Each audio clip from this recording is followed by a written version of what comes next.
Okay, good evening and welcome to the November 12th, 2025 meeting of the Peabody Conservation Commission. This meeting is being held remotely in accordance with the following. I'll read the notice.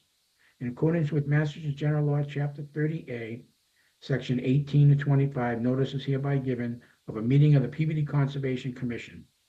At this time, the Peabody Conservation Commission hearing will continue to be held remotely, which is allowed pursuant to Governor Maura Healey's March 29, 2023 extension of the temporary provisions allowing remote hearings until March 25th and further extended by the House Rule 62, remote meeting flexibility extended through June 30th, 2027, signed by Governor Maura Healey on March 28, 2025. Public may participate in this meeting remotely. A meeting ID has been provided to you on the conservation agent posted on the city's website and outside City Hall at least 48 hours prior to the meeting.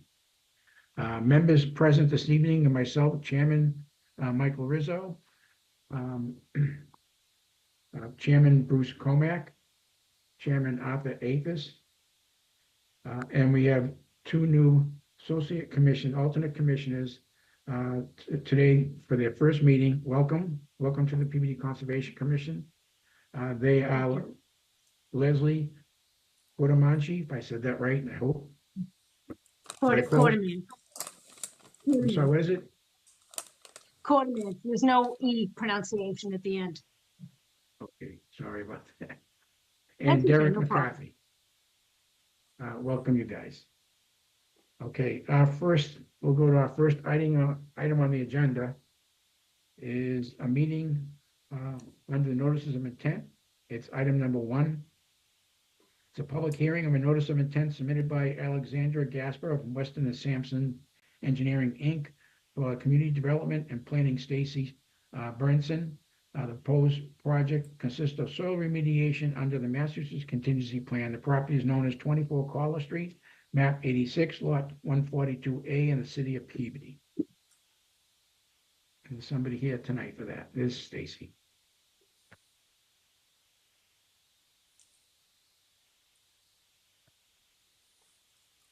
Hi, Chairman Rizzo. Can you hear me? I can. Hi, this is Joe Spencer at Weston and Sampson. I'm presenting this project on behalf of the city. Okay. Is it okay if I share my screen and share a couple slides with you? Absolutely. Yep.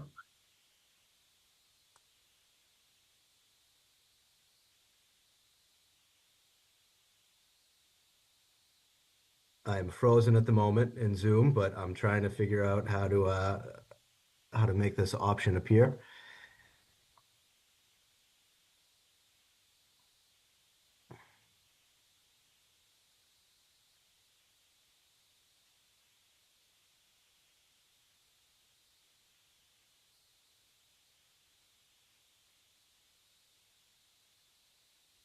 I apologize, but Zoom is not cooperating with me. Assuming you can still hear me? I can. Okay.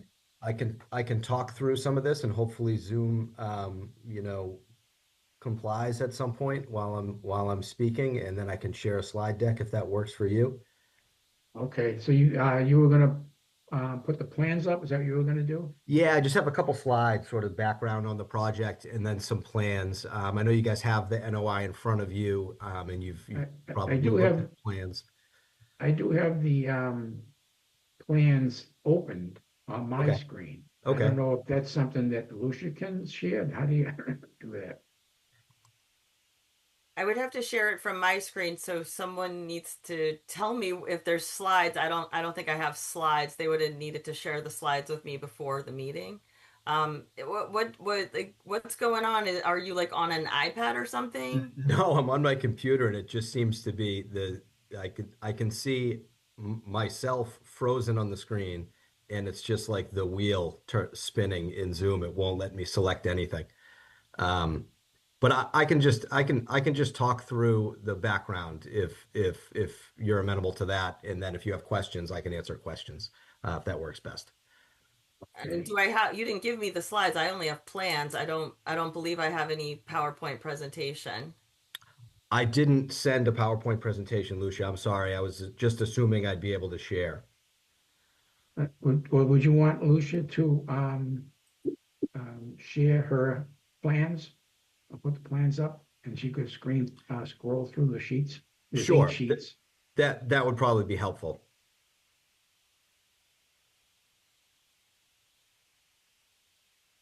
You can start. It's going to take me a while. Okay. I wasn't Okay. prepared. Great. Excellent. Okay, so just to give you an idea of, and I know you've all reviewed the package, the location of the site and a little bit of the background. So this site is on the west side of Collar Street between Collar and Wallace, on the south bank of the North River. It is historically a filled riverfront. It was a tannery in the late 1800s into the early 1900s, a foundry and machine shop after that from the 20s to the 60s. Most recently, and what many of you are probably familiar with, is that it was a drum reclamation facility from the late 60s until 2019 when it ceased operations as Clark Drum or Clark Barrel. And they refurbished old steel and poly drums. So the city purchased the property in 2019. Since then, the building's been demolished. We've done a lot of site assessment work to characterize soil and groundwater at the site, but that's it for site work. As you guys are probably aware, there is this larger project called the Peabody Riverwalk project, which has been through the permitting process with you in the past. The project has since stalled a little bit. Due to design issues and property acquisition issues. But this is one of the critical path properties to get it moving again. So the site is regulated under the Massachusetts Contingency Plan for metals, semi-volatile organic compounds, volatile organic compounds in soil and groundwater. Some of those are related to petroleum impacts, and for polychlorinated biphenyls or PCBs in soil. In the presence of those PCBs, Oops.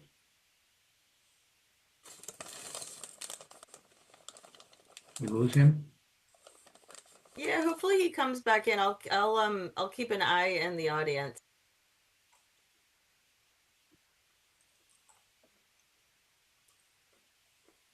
It's a good start tonight. Hmm. Hmm.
Skip it to the next one. We have a really long agenda. I don't know if we can sit around. Wait, here he is.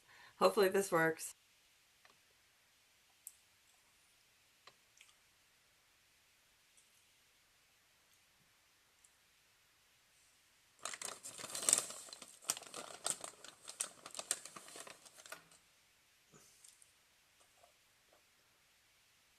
can you all hear me? Yes. And you can see me? I apologize for that. I don't know what sort of technical difficulties I was having, but they seem to be resolved now. Um, can you now see my screen and my Yes. PowerPoint presentation? Okay,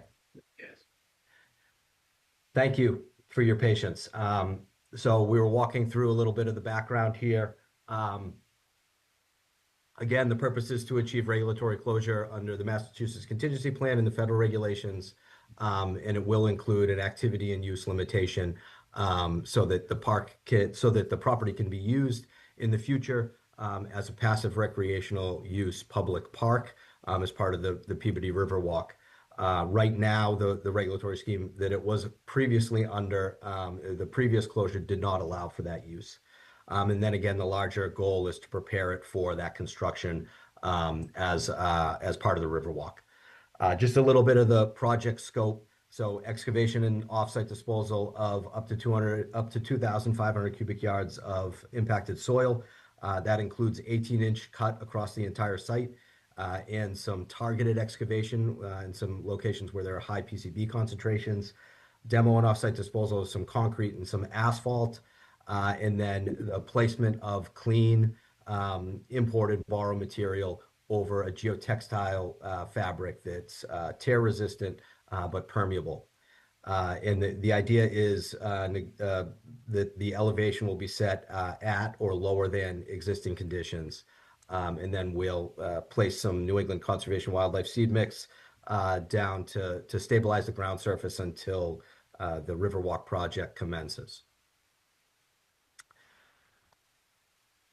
Some of the BMPs also in the NOI, construction fencing with windscreen, wattles along the perimeter, catch basins, anti-tracking pad, and wheel wash station. We're going to do continuous quantitative dust monitoring. That's something that will require under the Massachusetts contingency plan documentation, which is called the RAM plan, a release abatement measure plan. And if it's necessary to dewater, we do have really shallow groundwater at this site. If it's necessary to dewater, we plan to dewater under the MCP, which doesn't require additional permitting. We would dewater into a holding tank and then slowly release the dewatered material back into the ground surface at the point of generation or up gradient through a bag filter. And then here's just some the site prep plan, which shows a lot of these BMPs. Also shows some tree removal, which I'll talk about in a second. Anti-tracking pad. We show these impervious surface finishes, including the former building slab and this asphalt apron around the building, which will need to be removed in order to access the soil beneath. This is the remediation plan. You can see this dotted hatch across the entire site shows the 18-inch cut. And then here are some of the deeper cuts where we have higher concentrations of PCBs, and in one case, some lead that we're proposing to remove, some lead impacted soil. In the site restoration plan, again, showing the finished grades at or lower than the existing elevation. The reason we're not matching exactly the existing elevation is because, as you can see here, it's kind of funky. You know, it would be really difficult to construct. It'd be really difficult to give this instruction to a contractor and tell them to match some of these odd, 2-foot piles and sort of like, funky layout of some of the material that's on the surface at the site. This is a wetland resources map. We went back out to the site delineated in August of 2025. We delineated the top of bank of the perennial stream, the North River, and the mean annual high water. Here's the FEMA map. FEMA maps the flood zone elevation from 14 to 15 feet. To be conservative, we just considered it 15 feet. So it basically is the entire lower portion of the site minus this slope on the southern portion of the site. And then some of the impacts that we anticipate. So it is considered a limited project under the MCP. It's a remediation, as a response to release of hazardous material. The resources protected under the Wetlands Protection Act include boring land subject to flooding, riverfront area, 100-foot buffer. Under the local ordinance, the 100-foot no disturb zone, the 200-foot no disturb zone. This table is also in our NOI package. This is just a summary of the total impacted areas. We're considering all impacts for obvious reasons to be permanent impacts because we're not proposing, full restoration of the site under this project. This is a standalone remediation project intended to prepare the site for future construction as a public park. So we're going to stabilize the site until the time when it can be constructed, which is expected in the next 2 years. 2027 is what we're projecting. And I just thought it was really important to bring this up because it's in there, and we're proposing not, we're not proposing any tree replacement. So the vegetation clearing, the removal of trees, this is going to be necessary to remove soil down to 18 inches and provide a clean cover, separation between, the receptors, the park visitors, and the residual contamination that's left in place after the remediation. And so to that end, we're going to remove all trees down to 18 inches below ground surface. There's a slight difference between how we're going to do this, depending on where they are, how close to the retaining wall they are that abuts the North River. Some of them will just be knocked down, depending on their size, and some of them may need to be cut at the ground surface and then ground down to 18 inches. There are approximately 60 trees within the 100-year floodplain that will need to be removed. And there are proposed plantings, a lot of proposed plantings under the 75% design for the Riverwalk. But again, that's not going to happen. Construction is not going to happen until we're expecting 2027. So we expect it will be we'll get from 75% to 100% design on the full Riverwalk construction through next year. We're going to re-kick it off in January 2026, and then construction to happen in 2027. So that permitting will be in front of this commission again, probably late 2026.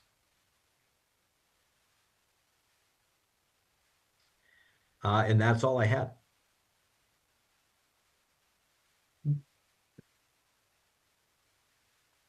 I had a question. So the site, after you've removed the 18 inches of soil and you replace the soil and you grade it, did you say you were going to seed that temporarily or do something for runoff Yes. purposes? Yep. So we'll remove down to 18 inches minimum. Certain locations will be removing a little bit deeper than that. And then basically we'll be left with a subgrade that's 18 inches below proposed grade. And there'll be a geotextile fabric. It's called Barafi 380i is the fabric that we're speccing for this. And then clean material on top of that. And then that will be seeded with New England Conservation seed. Yep. So the purpose of that is just to stabilize the site until construction happens. And I don't know if I misunderstood. Are you doing this work? Are you going to do this work now or in the spring? We're planning to go out to bid this winter and then construction early spring. Hopefully the city can get a contractor under contract early spring or late winter and go to construction in the spring. We have a deadline under the Massachusetts contingency plan at the end of 2026, and we'd like to be done with this portion of the project before that. Okay. To the chair. Yes. I have Are they a gonna- question. Are you gonna have an LSP on site because it's they're hazardous at all times, or it's not necessary? Yeah, well, I am an LSP, and I'm the LSP of record for this site, and we will have someone, not me personally. I will be at the site from time to time, but we will have a presence on site, if not full time, nearly full time, especially during periods of excavation and soil removal and trucking to make sure that things are going according to plan. So yes, and it will all be documented under a release abatement measure plan and status reports and completion report. Very good. May I have a question? Yes. Okay. Most of the trees that I saw were really shrubs, sumac, things like that. what other kind of trees? I mean, 60 trees sounds like an awful lot to be removed, and have it just bare. What other types of trees will be removed? I am actually not entirely sure of all of the different species. There are some very large trees, mostly right along the riverfront, and then on the slope that runs along the southern portion of the site, from the site up to the back of, if you're familiar with it, the Knights of Columbus project off of property off of Main Street. So there is a lot of brush there. There was clearing done there though in the past, that, you know, when the site was cleaned up and when it was demoed, that got rid of a lot of the low-lying brush. And what's left is there's a lot of dead trees, a lot of trees that are sort of like hanging on live trees. So all of that needs to be removed in order to access the soil right up against the wall. Uh, I don't know, again, I don't know the exact details. I think it's probably in our package. I could look that up and get back to you. But there are some pretty large caliber trees there. I just Yeah. wonder why, like wells can't be constructed, so you don't have to take down so many trees. Well, a lot of these trees, again, a lot of the trees that we're proposing to take down are right along the retaining wall, which will be removed anyways in a year in order to create a living edge along the southern bank of the North River.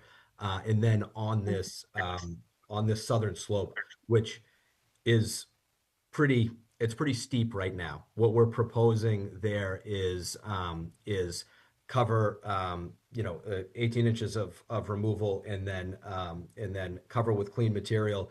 And then we're also thinking about maybe some sort of temporary stabilization, like a mat or something, to stabilize that slope because of the steepness of it. We've had our geotechnical engineers and structural engineers look at that. And so that may be on the table as well. Again, you know, these trees would be replaced under the current 75% design, which I could send around to the commission if you'd like, which has been, you know, it's been in front of you in the past. So Okay.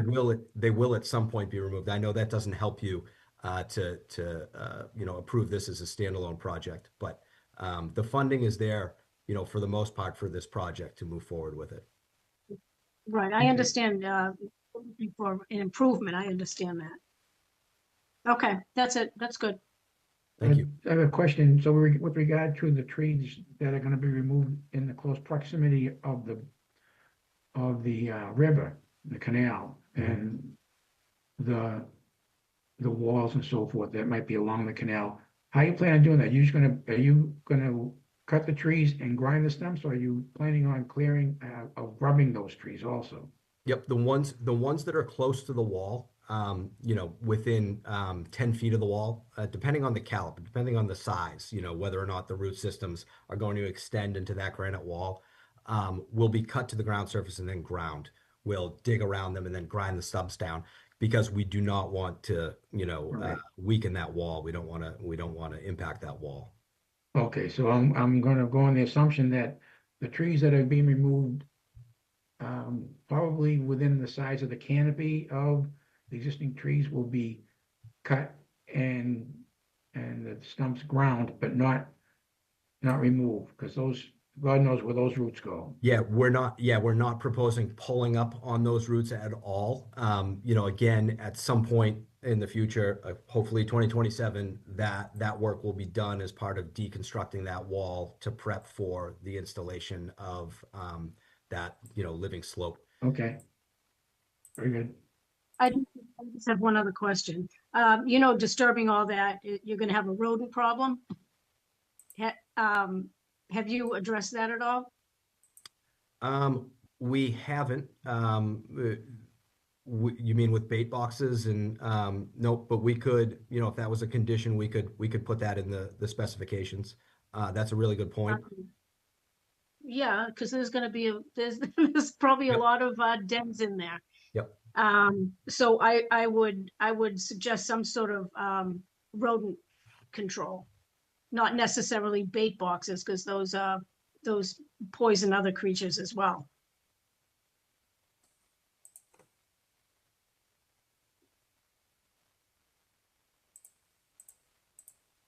Okay.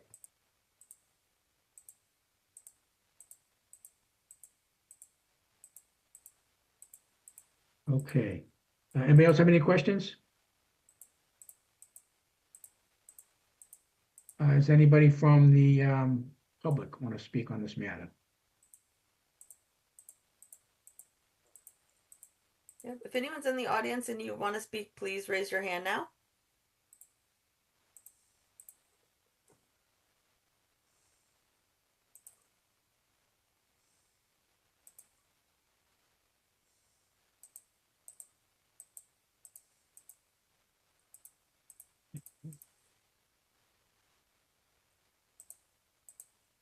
No hands, Alicia? No, Alicia. Sorry, No, Lucia? if I see one, I will definitely interrupt and let you know. Okay. Well, then, what's the wish of the commission? Well, we'll move to close the public hearing. Okay, have a motion, do I have a second? I second Second. that. I'm sorry, who made the second? I I'll heard second. Arthur and Leslie seconded it, and since right now I believe there's only 6 people, so both of the alternates, I did see Mike Vivaldi come in. Mike, you heard this enough to vote, correct? Yes. All right, I did see you come in, like as he was coming, you were in before him. So I believe all of the alternates can vote. So I'm gonna go Okay. ahead and do a roll call. I'm just making sure I'm not missing anyone. Okay, so motion to close made by Aethys, second by Cordemanche. Did I pronounce that right? Cordemanche? Yes, you did. Okay. Roll call. Rizzo, Yes, Vivaldi, Yes. Comac, Yes. Aethys, Yes. Cordemanche, Yes. McCarthy. Yes. All right, so it is closed 6-0. okay, do I have a motion to issue an order of conditions? So moved. Second, The conditions should definitely include the rodent control. we need a second. Second. All right, so there's a motion on the floor for an order of conditions made by Mr. Comac, seconded by Mr. Vivaldi. Was this going to be a standard order, 1 through 50 or 1 through 20? Any special conditions? Yeah, we'll do conditions 1 through 50, but I'd like to see a condition in there with regard to large trees that are being that are planning to be removed or cut down that are near the brook will only be cut, and the stumps will be ground down and not grubbed. That'd be one condition. Do you have like a And then- specific amount, like 10 feet? Did Mr. Spencer have was it 10 feet we heard? I From the believe- edge of the, I believe 10 feet from the retaining wall is what's in our specifications. is that good enough, Mike Rizzo, or do you think? Well, it depends on the size of the tree. If there's a 12-inch or 14-inch tree that's 20 feet from the brook, I'd be concerned about pulling that stump. Because some of those roots are, remember now, the roots of a tree are usually the size of the canopy. They may be small, so the larger roots, I would think 15 or 20 feet should be just cut and ground down. I'll ask the expert. What do you say, Bruce? I think we just want to. We're worried. I agree with you. We're worried about the retaining wall. Yeah, that's what I mean. So I think any I tree, think grinding at this point, just grinding will be fine. would that be for trees within 20 feet? Does that seem fair? Yeah, I think that it's within 20 feet is fine. I don't think they're gonna grub much. I think most of it has to be ground. Okay. Well, let's just get that, just put that in as a condition, 20 feet. This way, Anything outside of that is subject to the size of the tree. A smaller tree, you could grub the whole thing, but certainly anything within 20 feet. If there's a real large tree outside the 20-foot area, within a 5 or 10 feet, maybe just bring it to Lucia's attention, to the commission, and maybe we'll just rule on that when you're on site.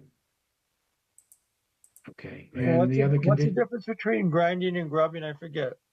grubbing is when they actually remove the entire root system. Oh, So and that's, grinding is just they take it and gnaw down on the yeah, on the they'll base of cut the it close trunk to the ground and then they'll grind it, and usually grinding like 8 or 10 inches in depth from the nearest into to the ground, right? Yep. Yeah. And another condition would be that Leslie brought up about rodent control. We should have something put before the commission that would describe what the plan would be to provide rodent control for this site.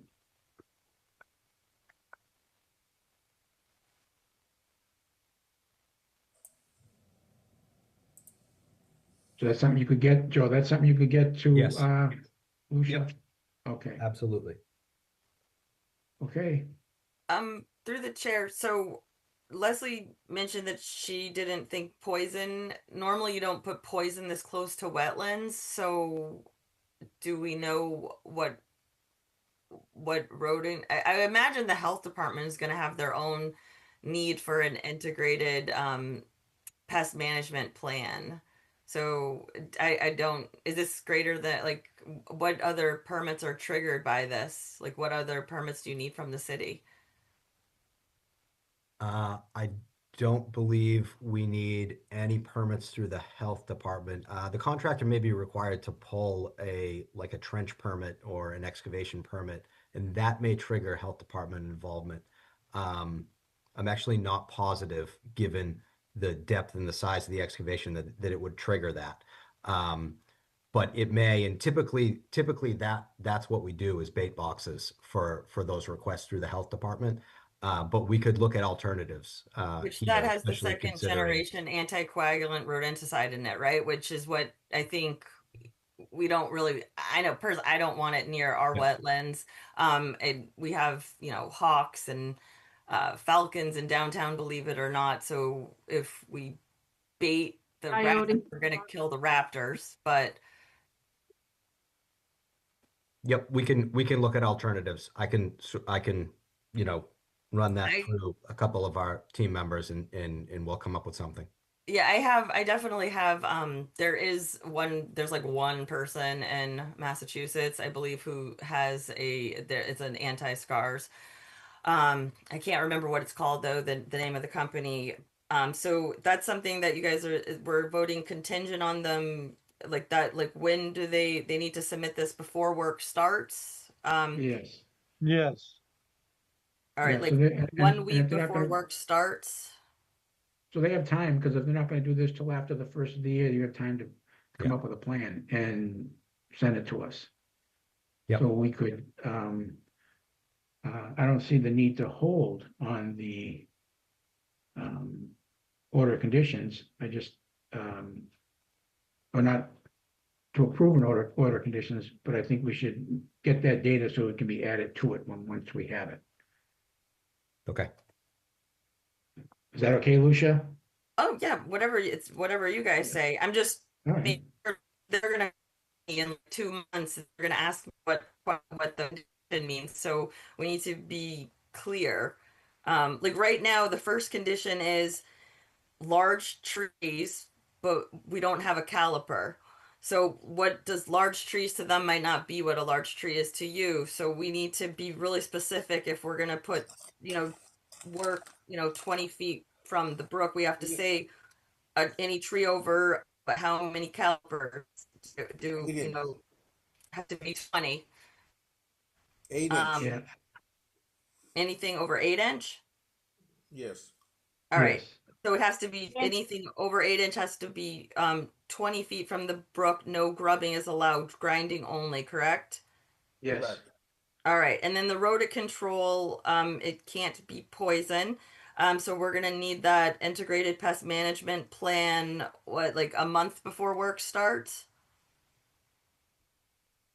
I would say so. I mean, because they're gonna need to get it down and someone needs to read it, I would think. We want to review it. All right. I do see someone's hand is raised in the audience. Do you guys have any other conditions before I stop and ask them if they want to speak? Do we No, want to we be closed. copied on any of the LSP docs or any of like the bill of lading, or do you guys care about any of that stuff? No, we want that information. Yes. We should be, a bill of lading should be emailed to the commission.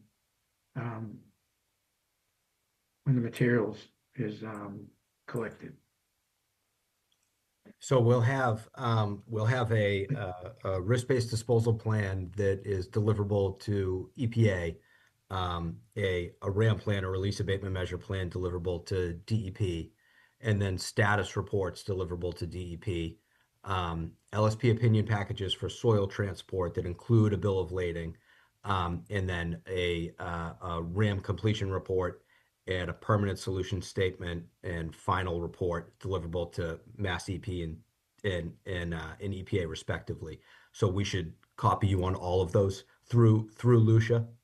Yes, Yeah. please.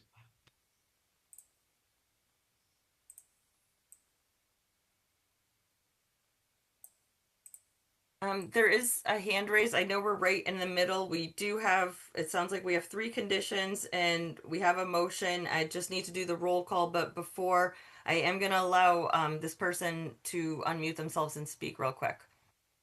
Okay.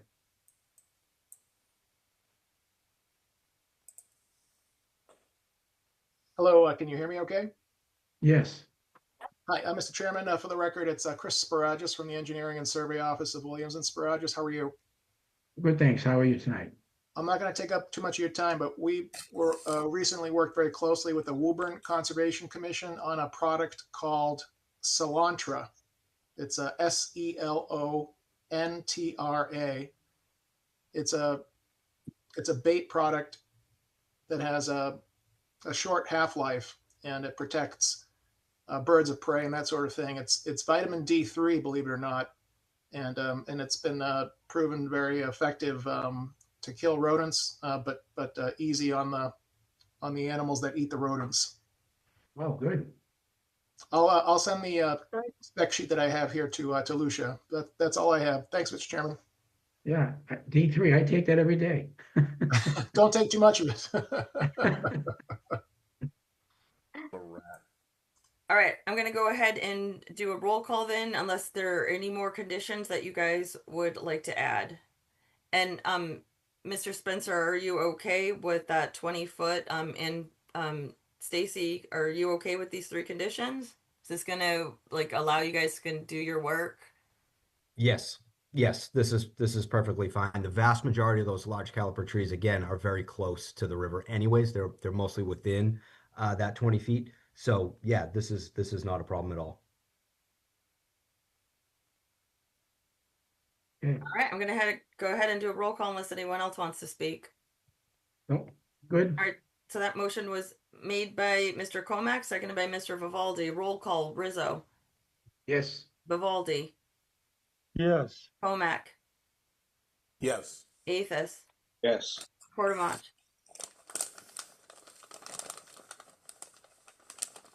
Portamont. Yes. Did I pronounce it wrong? No. Can you hear me all right? Yes. Yeah. McCarthy. Yes. All right, so that passes 6-0. I should get the permit out as fast as I can, as fast as my time allows me. Thank you all very much. Thank you. Thank you, Chris. Sure thing. Okay, our next item on the agenda is item number 2 under notices of intent, and it's a public hearing on notice of intent submitted by Tracy and Joseph Pessia, owners. The proposed project consists of removal of 2 trees, construction of an addition to an existing single-family home, and associated grading and utilities. Property is known as 57 Aberdeen Ave, map 108, lot 63 in the city of Peabody.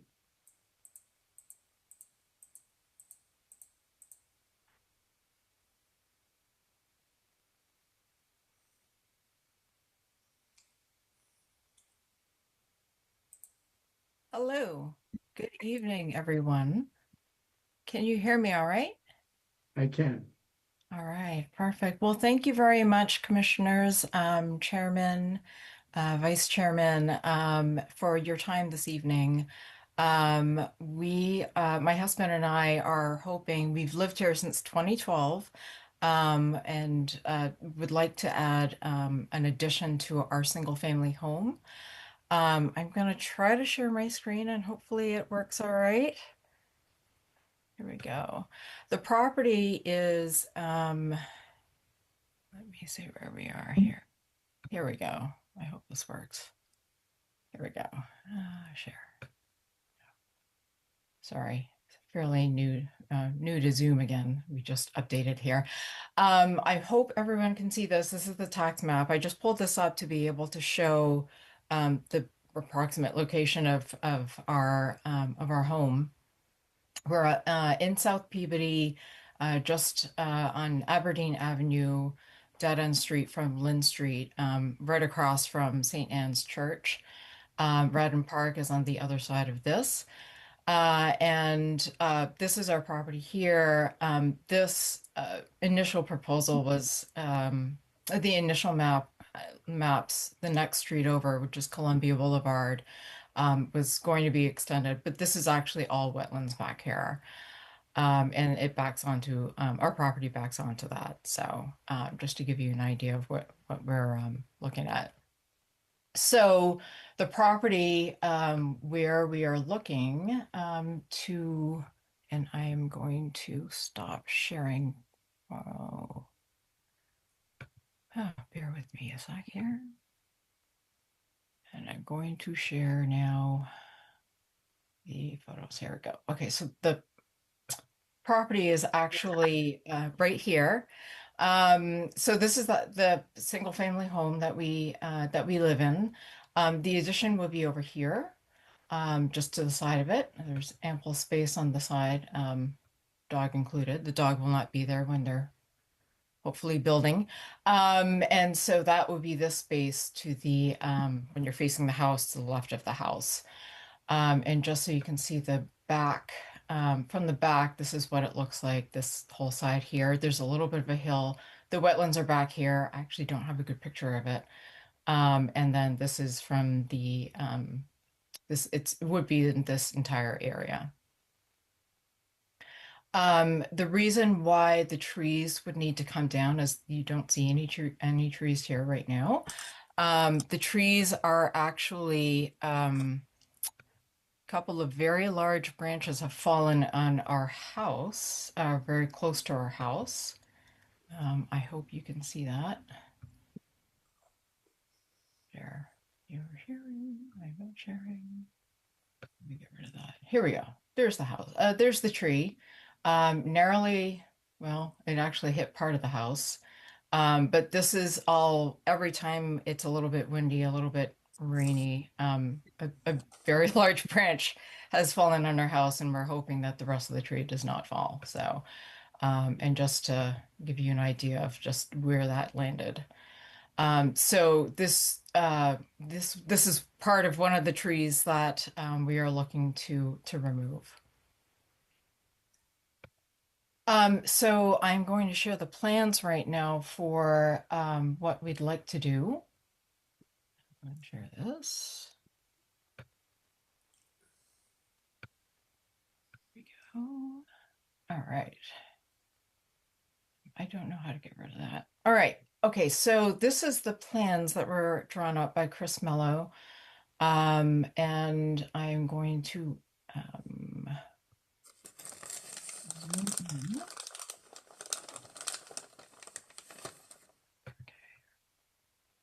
Okay, so the current right here, just would be zoom in. This is the existing dwelling. This is the land that you could see in the pictures. The two trees, this one is the one that launched those large branches towards our house. So it would be these two trees that we're proposing to remove. The proposed addition would be over here on the left. There's still ample space on the perimeters of our property, and we are proposing to set up an erosion control fence, which is this line around here.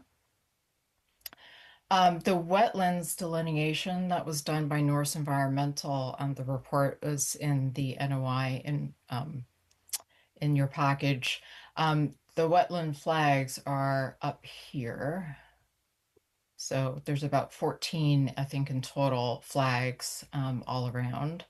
And the nearest, we have the distances that were put in by Chris on the plan. So we're looking at like over 55 feet from the edge of the proposed addition to the nearest wetland flag.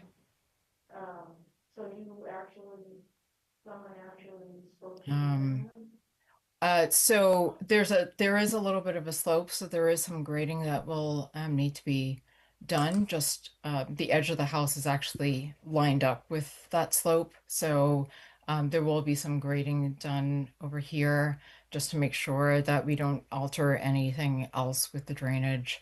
The erosion control barrier should help with keeping any sediments from going into the wetlands, and that will be contained, yet still allow the water to continue draining it per usual. The two trees to be removed, I should note, are red maples. We do intend to put some trees back there. We do have at least one tree that's going to go back there to be determined what type. We don't have any streams or any floodplain, no vernal pools back here, and we have not had any flooding in our house, so I'm hoping that it will continue to be that way. So, are there any questions? I was looking, I'm looking at the property on Google, and I'm seeing more trees.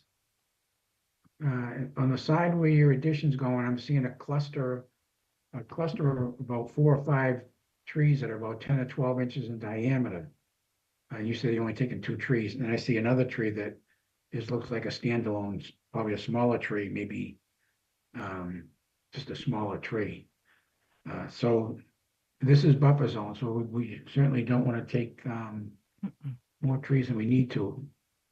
So those trees that are back there, that cluster,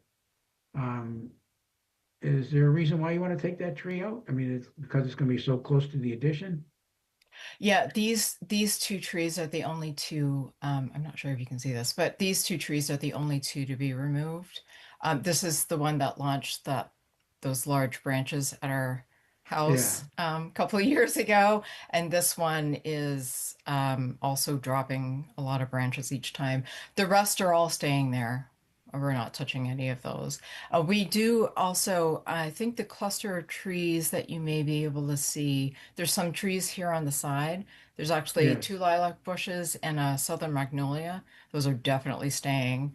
And then we've got a line of arborvitae going down the side over here. And there's a red maple in the front corner that you see on the plan, and there's actually an oak tree over here. So Yeah, those those are all staying? staying. Those are all staying. Yep. Okay. It's just these 2 trees that we're worried about. Okay. So in taking those trees down, are you taking out the root system too, or are you just gonna cut the trees down and grind the stumps? We could go either way. From my understanding, I think grinding is the best option, but I will do whatever we need, as long as we just don't have the trees Yeah, that to would, fall that would on the be the, house. yeah, that would Grinding, probably be the best. Yeah, cut and grind the stumps. grind. Okay. And that's 8 inches down. Is that how that Yeah, works? they'll usually cut the stump down, the tree down to maybe 6 or 8 inches, and then the machine will grind it, that part that's sticking up, and then go into um, the earth around it, probably about 6 or 8 inches, Okay. so that you can put some loam back and seed it. Okay. Perfect. Um, And how about the grading? Because the site slopes back from front to back, and It your does. plans Yes. are not showing any proposed grading. All you're showing are existing contours. What's your plan about? Oh, This drawing means that you're not changing the grade at all.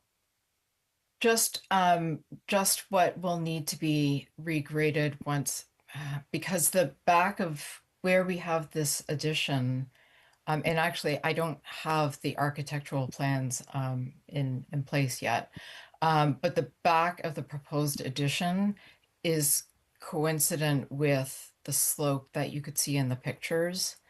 So we might just need to move that back enough that somebody doesn't come out the door and fall down the slope. Yeah, well, right around the addition is not a big deal, but if you're going, it grades from the building, the back of the new building, you're looking at probably around 67 feet. And then back where you don't really give us a limit of work, but back where the edge of the lawn is labeled is around elevation 65, 60, around 65. Mhm. So I just want to make sure that you're not planning on bringing in a bunch of soil and filling the backyard. No, no, no. It will just be to adjust where the slope is, where that addition is going. That would be So, it. Yeah, we don't need to do anything else with the grading, thankfully. okay, you're not, no, is the building there's no patio coming off that? It's just the, the rectangular building and no porch or anything else We might or just have deck? to put some stepping stones Yeah, but no, towards. no deck or anything like that. No, no, Okay. not planned. Okay. Anybody else have any questions from the commission? No? Okay, there's no more questions from the commission. I'd like to open the meeting up to the public. Does anybody wants to speak on this matter?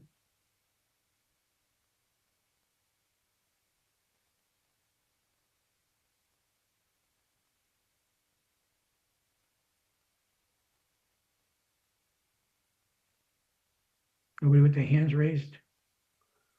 I am not seeing if anyone's in the audience and you would like to speak, please raise your hand. I am not seeing any hands though. I see a lot of familiar names, but I don't think anyone for this. So I think Okay, I will keep an eye on if, like they did last time, if I see a hand up in the audience, I will let you guys know and we'll go from there. okay, so if there's no further questions, do I hear a motion to close the public hearing? So moved. I have a second. I second that. All right. So still no hands raised. There is a motion to close the public hearing as made by Bruce, seconded by Leslie. Roll call. Rizzo, Yes, Vivaldi, Yes. Comac, Yes. Aethis, Yes. Portamach, Yes. McCarthy. Yes. All right. So the item is closed 6-0. okay, now the motion to issue an order of conditions. So moved. Can I get a second on that? Second. All right. I Okay, think I heard Vivaldi, right? Second it. Yes. yes, All right. Still no hands raised. So I think we are A hand just was raised. Hold on one second.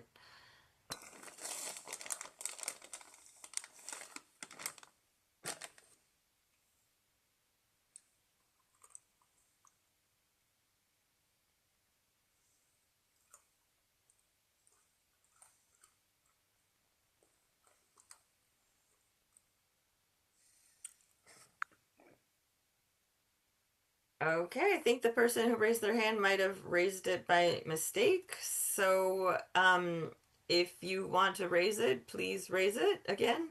Otherwise, I'm gonna go on with the roll call, and the permit is going to be complete, and I still don't see anyone raising it.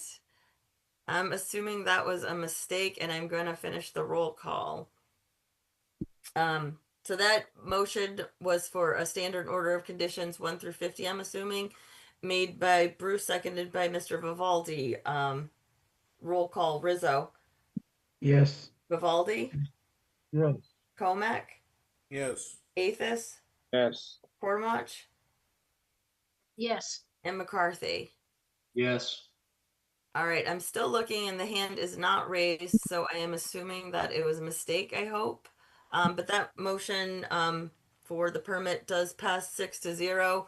So Tracy, I have 21 calendar days to draft it. I will try to get it done as soon as I can if I know you guys are in a rush, but if you're not in a rush, let me know that too. Thank you. We're as long as we know that we're good to go, I will go ahead and get the architect to finish his plans. Very Tracy? good. Yes. Tracy, very, very good presentation. Thank you. Oh, thank you very much. I hope not to do this again. But thank you very much for all of your help You're and welcome. all of your consideration. Have a great evening. You too. Okay. Thank you, Our Alicia. next item moving on. Our next item on the agenda is item number 3 under notices of intent. It's a continued public hearing as a notice of intent submitted by Attorney John Kelty for Zero Stacia LLC, Allison D'Amatos. The proposed project consists of a driveway extension with associated utilities to access a proposed dwelling. Property is known as Zero Stacia Road, map 101, lot 166 in the city of Peabody. This is their first meeting under a notice of intent,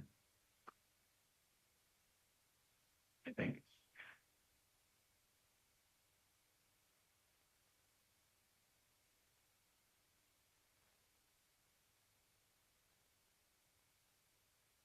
Are we on, Mr. Chair?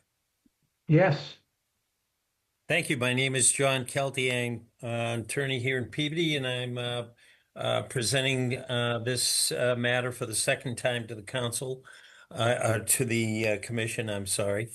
At the last meeting of the commission, there was a question that came about, which was where was our drainage connected to? We have the plan designer, Christopher Mello, is here this evening. The drainage is actually not connected to any drain pattern that exists for the existing houses. That's correct. And instead, we are trying to collect adjacent to the proposed dwelling and along the driveway. It's our intent to collect drainage and runoff from both the land and the proposed drive, and collect it before it gets down to the lower levels, which includes some of the houses in Station Road itself. I think that, would you like to speak, Chris? This is Christopher Mellon. Good evening, Commissioners, Mr. Chairman. Chris Mello, Eastern Land Survey, and the plan that you have in front of you of this proposed activity off of Station Road. The house that we've depicted and the proposed construction up there is out of the buffer zones, but we've shown that so we can depict the driveway going to it. If you look at the driveway on the bend in the plan, at the bend of the driveway, that's the break, the drainage break. So from grade 115, right at that bend, it flows in a southerly direction towards the house. And then conversely, it flows in a westerly direction towards Station Road. So the driveway that goes to the house that's up out of the buffer has an infiltration trench on the easterly side that we're allowing the driveway to grade towards the east, away from the existing homes. And then we have roof recharge drip edges along the house to take care of anything up there. The jurisdictional portion that we're here for is the portion of the driveway that runs from Station Road to the bend at elevation 115. We're looking to advance the existing driveway that services for Station Road that's on the Locust property about 75 feet in the buffer zone. And that portion of the proposed driveway, we've added another infiltration trench on the northerly side of that driveway, which again pitches towards the north away from the existing home construction, allowing that water to go into an infiltration trench that ends at an existing catch basin that was constructed in conjunction with 4 Station Road and its driveway. That catch basin has a pipe coming out of it that goes in a westerly direction towards an existing stormwater system on Station and Croc Mill Road.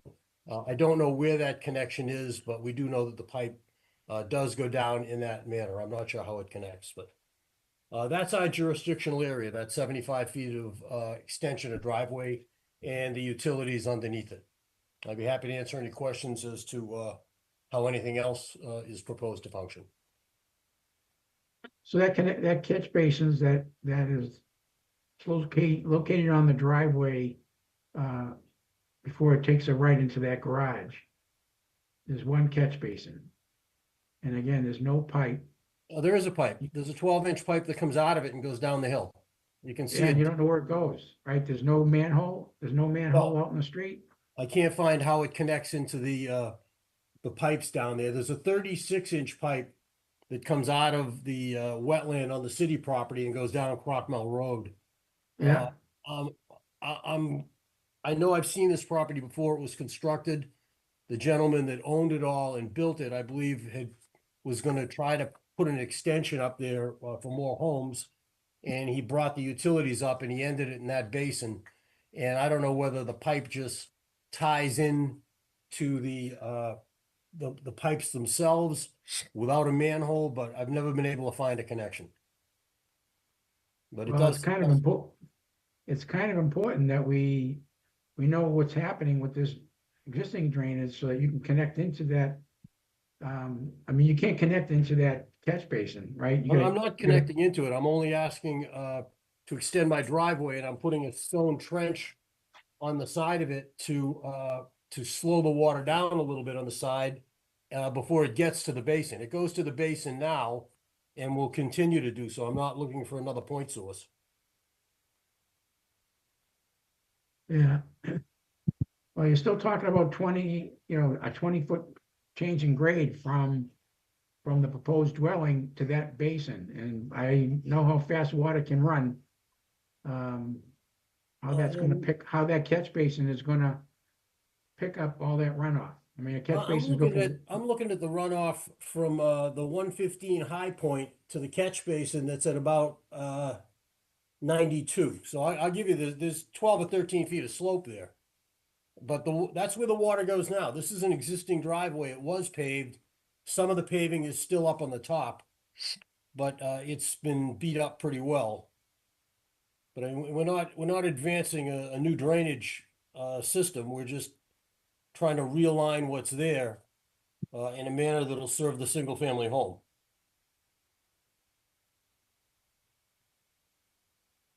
And I mean,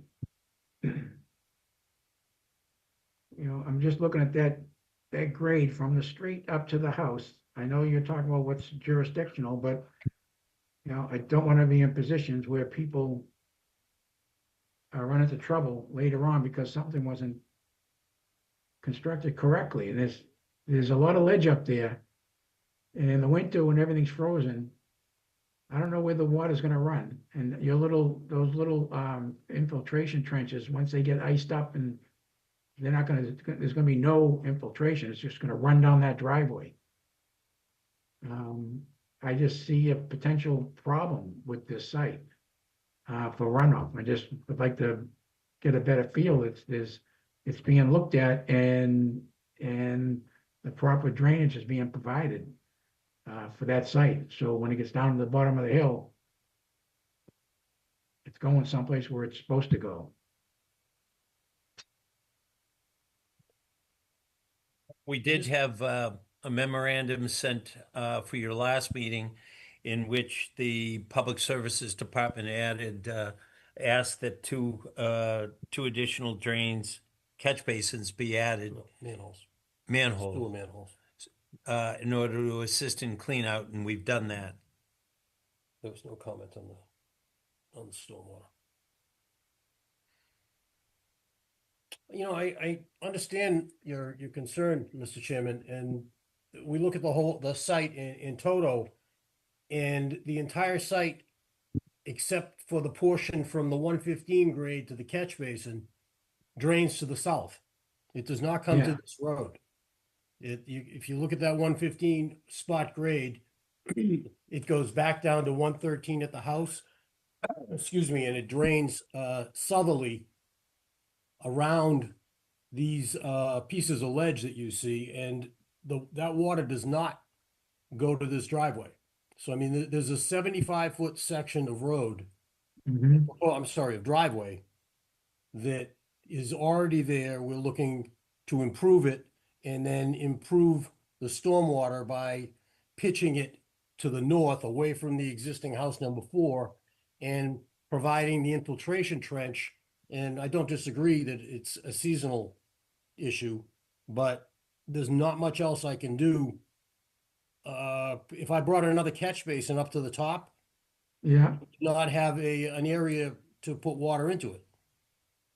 There's no catchment area up there. Everything goes in the other direction. So you're really dealing with that one little spot. Mhm. All this stormwater that currently is up there goes to the south. When the construction takes place for the house, anything that's still going there will still go to the south. We're not pushing it towards that driveway or catch basin, and we're trying to keep everything away from any of the existing homes, which the ledge does a pretty good job right now. I mean, there's a pocket up there that you drive through to get to this building site at the southerly end of the lot, Yeah. which is lower than the peak of the driveway or the ridge.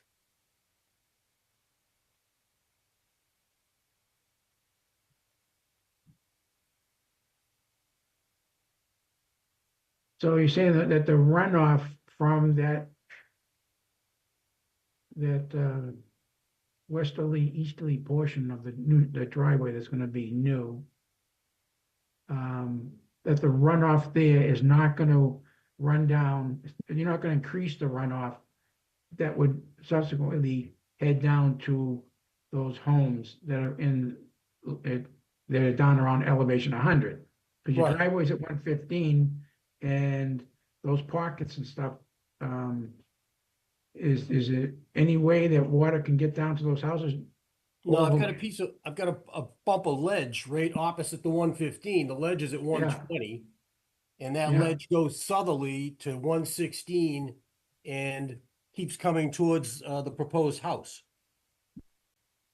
So, Yeah. Do you think maybe, I mean, okay, so you have a drain pipe, a 6-inch PVC overflow pipe that's gonna run from the upper southeasterly corner of the property in the back of the new house, and it's gonna come around, and it's gonna connect underground to this infiltration trench, is that correct? no, it's going the other direction. The infiltration trench is pitching southerly, and at the southerly end of it, I've put a 6-inch overflow around the house to allow it to dissipate at the boulder slope that's at the rear of the proposed home. Okay, So that's going in that direction. That again is trying to promote drainage in the southerly direction that it currently goes. Again, not only avoiding the existing homes on the bottom, but going Mhm. around the proposed home. Okay. All right. That helps.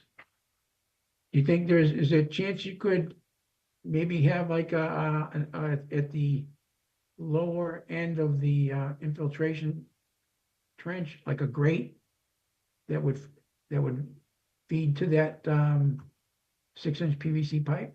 So if the ground is frozen, it maybe has a way to get over to that. I'm not sure where you are. I'm at the along the infiltration trench, Which one?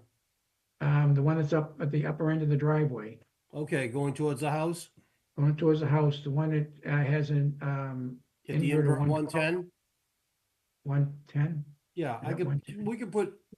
I could put a small, a structure attached to the 6-inch pipe, allowing the infiltration trench to go in it. This way, if that gets frozen in the winter, the water can still travel and get in it and find its way out.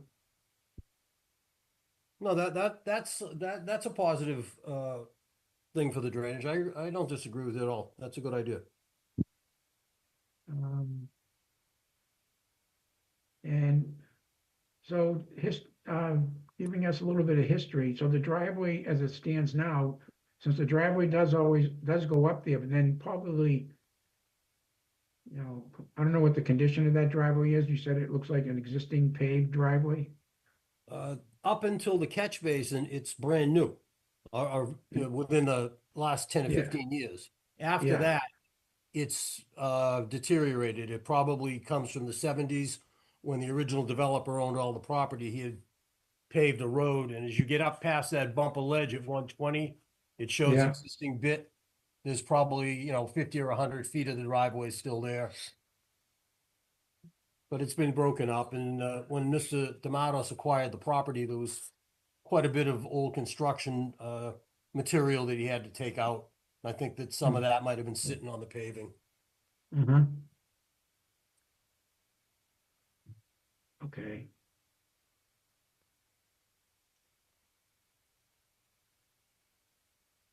So 108.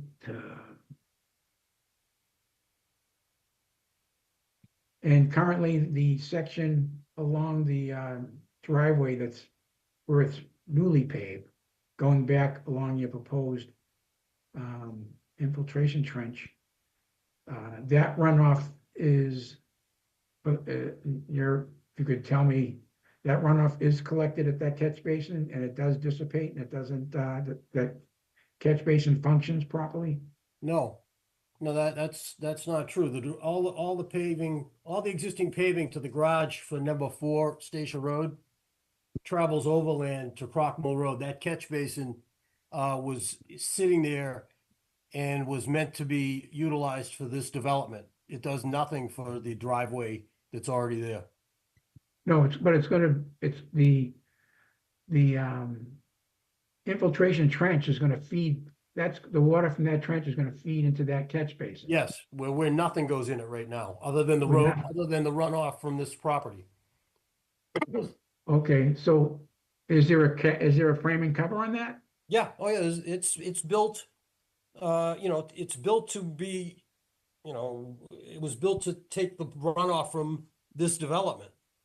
Yeah, so how can no water be going in it now? The Well, the grade water still that is goes in there. it comes overland from this property, not from the paved driveway. Yeah, Like that paved driveway all runs down. And And the then water that and the goes ca- into this catch basin comes off this driveway that was already there, but the paving's deteriorated. all right, so the catch basin is functioning then. Oh, yeah, yeah. Through the chair. Yeah, Yeah, Michael, so if I'm reading this correctly, his infiltration trench, I'm not sure if this is 3 feet wide. Is 2 that foot correct? by 2 foot, right? Or is it, yeah. Yeah, that's correct.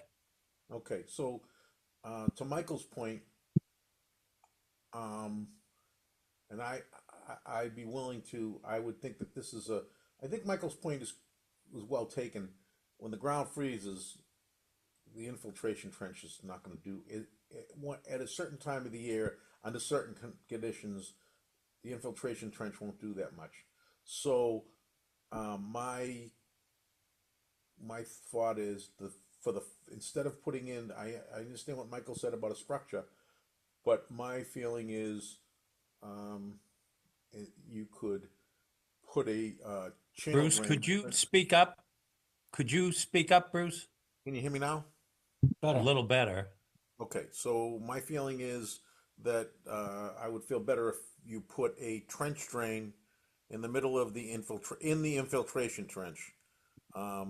It can be set that way in stone, so that in the winter when things are frozen, the water, it's not just it has someplace to go, and it could be right in the infiltration trench. Bruce, there's a pipe shown in the infiltration trench. Yeah, there is a pipe in there. But if the stone freezes, Yeah, it's not gonna reach the pipe. so do you want me to put the pipe on the top? I want to put the infiltration trench. I want to install your infiltration trench, and I want you to put it the full length of the infiltration trench. We put a trench drain with a grate, and then we can pipe that down to your pipe, and that'll take care of any problems that could come up. Okay, so you're talking like a 12-inch grate, continuous linear on top of the stone? That's right. A trench drain, yes, you Right. can buy them. Yeah. Yes. All right. I just think So- that would be. I think that should be put on the drawing, and that would be. Michael made a good point, and I think that as far as that's the only. I don't see anything else. Yeah. The way you have the grades, it will when it's not frozen, stuff will flow into that trench and run, but when it is frozen, it might not. So those are my comments basically.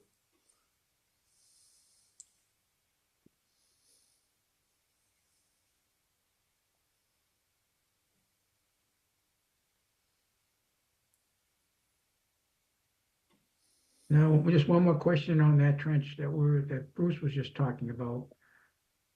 So at the end of the trench, which at the location of the basin, at that point, it's if that thing is running, will the catch basin collect that? Well, I think if I'm going to put a 12-inch box trench drain in the 2-foot by 3-foot stone bed, then I should connect that pipe to the catch basin. I agree. That's what I was I'll going core to it and ask. put it in. Right, Yeah, if we could, you won't need a catch basin then, Michael. No, this is at the other one, Bruce, the one where the existing catch basin is. Oh, down the end. So if I right. do that, Yeah. I'll put the pipe right into the catch basin.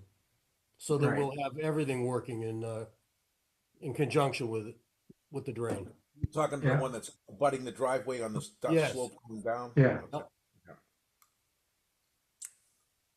all right. That's good. And I would like to know about that pipe and where it connects. Yeah, Where it connects I've to the- looked. I've looked out there when it's raining, and it's not a separate point source into that conglomeration at where the head wall is down there at Crockmall. There's nothing that comes out. My guess is that they just teed it into the drain pipe and buried it. Oh, And that's just a guess. yeah. Yeah, because that main station, that's a public way, right? So the city would have control of that drainage system, and that maybe they know if there's something going to that pipe. Yeah, I don't think so. It may be a public way, but it's on the city property. Station Road just is built Yeah. on that land. When the city acquired it, there was a house down the end that burnt. It abuts that wetland that the pond is on. Just the project that was just before you on Aberdeen. At the end of Aberdeen, you go up. The city bought a piece of land there. It had an old quarry on it, and this land, Station Road abuts that, so you've got quite a few city parcels together. But the contractor built the utilities, sewer and water to feed those 4 homes. There's no drainage on Station Road, it's just paved.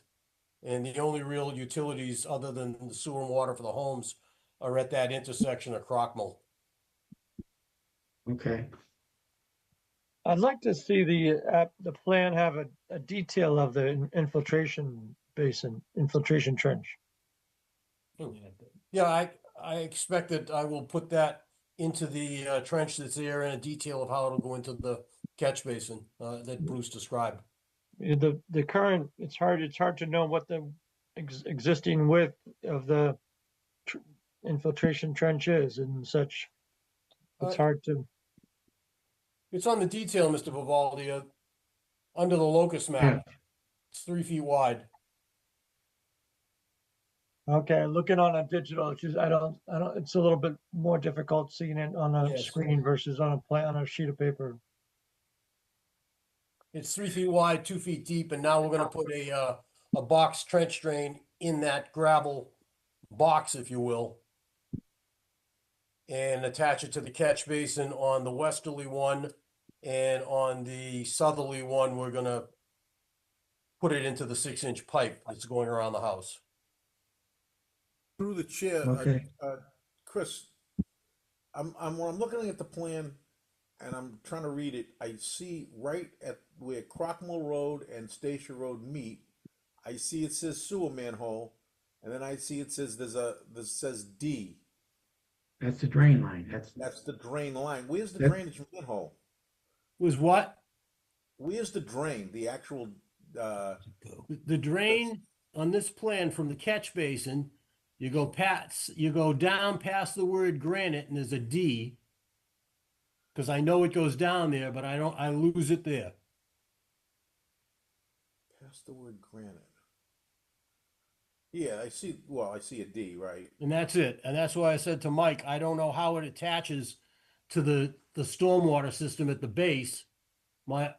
I would tend to think that there's an inlet pipe at flag A15. That's the drain coming out of the wetland going down Crockmall Road to Goldwaite Brook. So you think it Somehow, I just- believe you the think it just contractor feeds into that tied pipe? this catch basin into that line. And then it just goes out the head Yes. wall there. Chris, do you know the size of that pipe that's coming out of the catch basin? 12. 12-inch? Is it Yeah, it's RC? concrete. Yeah. And you think it tees just into that D where the D line Well, is? I can't find an outlet into the wetland for it. Well, And I've been up there when, couldn't it's we put a- water is going into it. I should have at Couldn't we least put seen a a couldn't we stain. put a camera into it to see where it goes? Oh. I mean, it goes downhill, Bruce, to that drainage system. How it gets there, it works. I mean, We believe. I don't see any merit to knowing any more than that, but yeah, you certainly could. I mean, could we put a fire hose in the catch basin when it's dry to see where the water comes out? Probably on Go with Brook. Right. If it doesn't come out the head wall, then It's not coming out the head wall. I've looked in there and poked around. Oh, so it doesn't come out of there, as far as you know. No. Oh, saying it goes into the drainage somewhere else. It just goes the other way. I mean, I think I understand how this site works.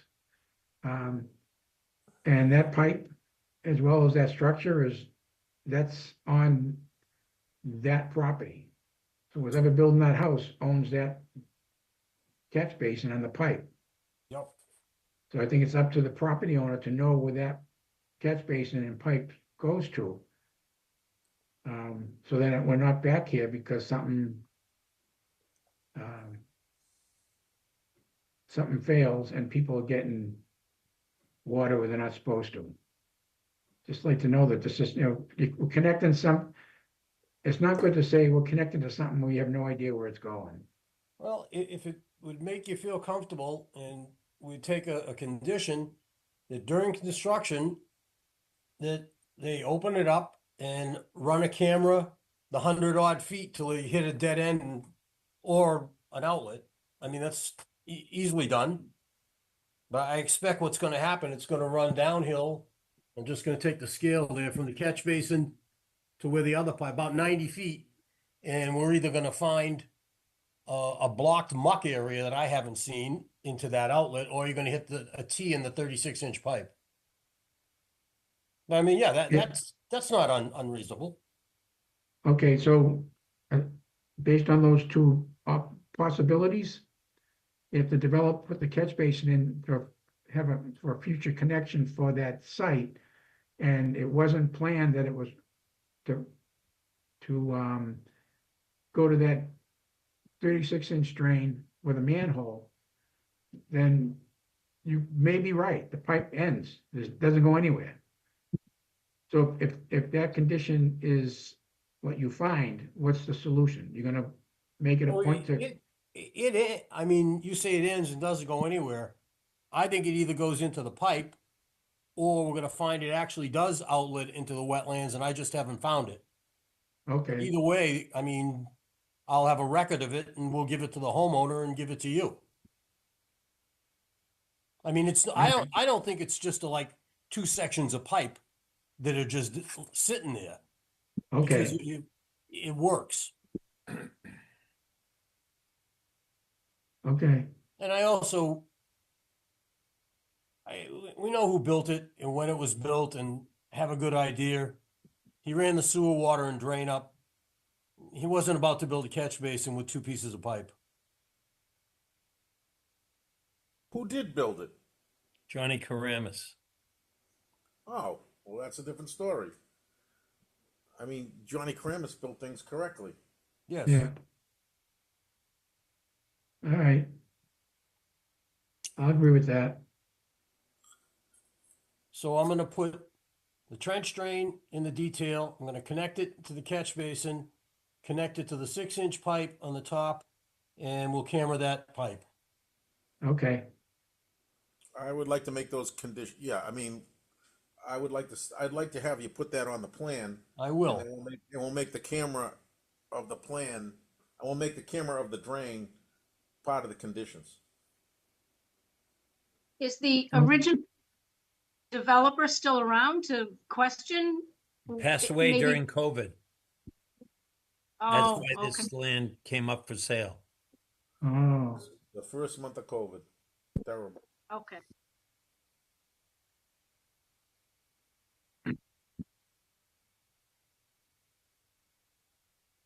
okay.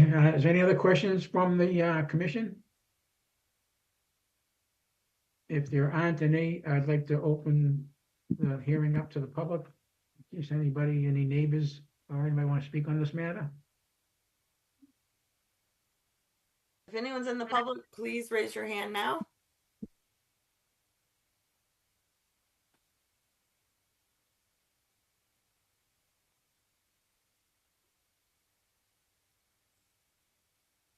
I don't see any hands. I think you guys should be okay. And again, if I see a hand, I'll let you know. Okay, so what's the wish of the commission? You want to, with the motion to close the public hearing?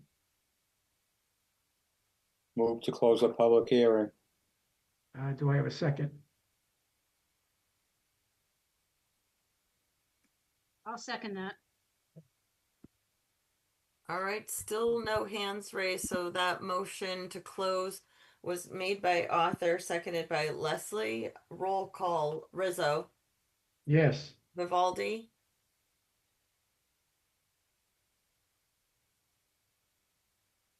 Yes.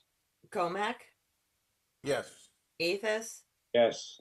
Portamont, Yes. and McCarthy. Yes.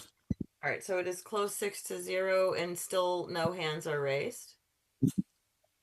we have a motion to issue an order of conditions. So moved. Second? Second. Okay. So conditions 1 through 50? And then we have a couple conditions. Well, we're gonna get an updated plan. With the It's gonna trench, show the French drain with the grate.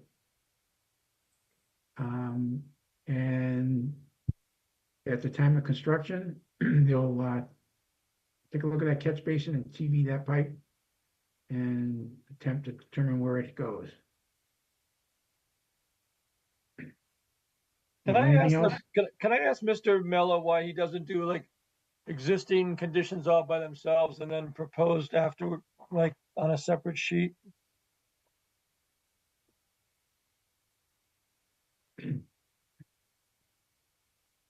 Mr. Mello? You're, Jack, you're muted.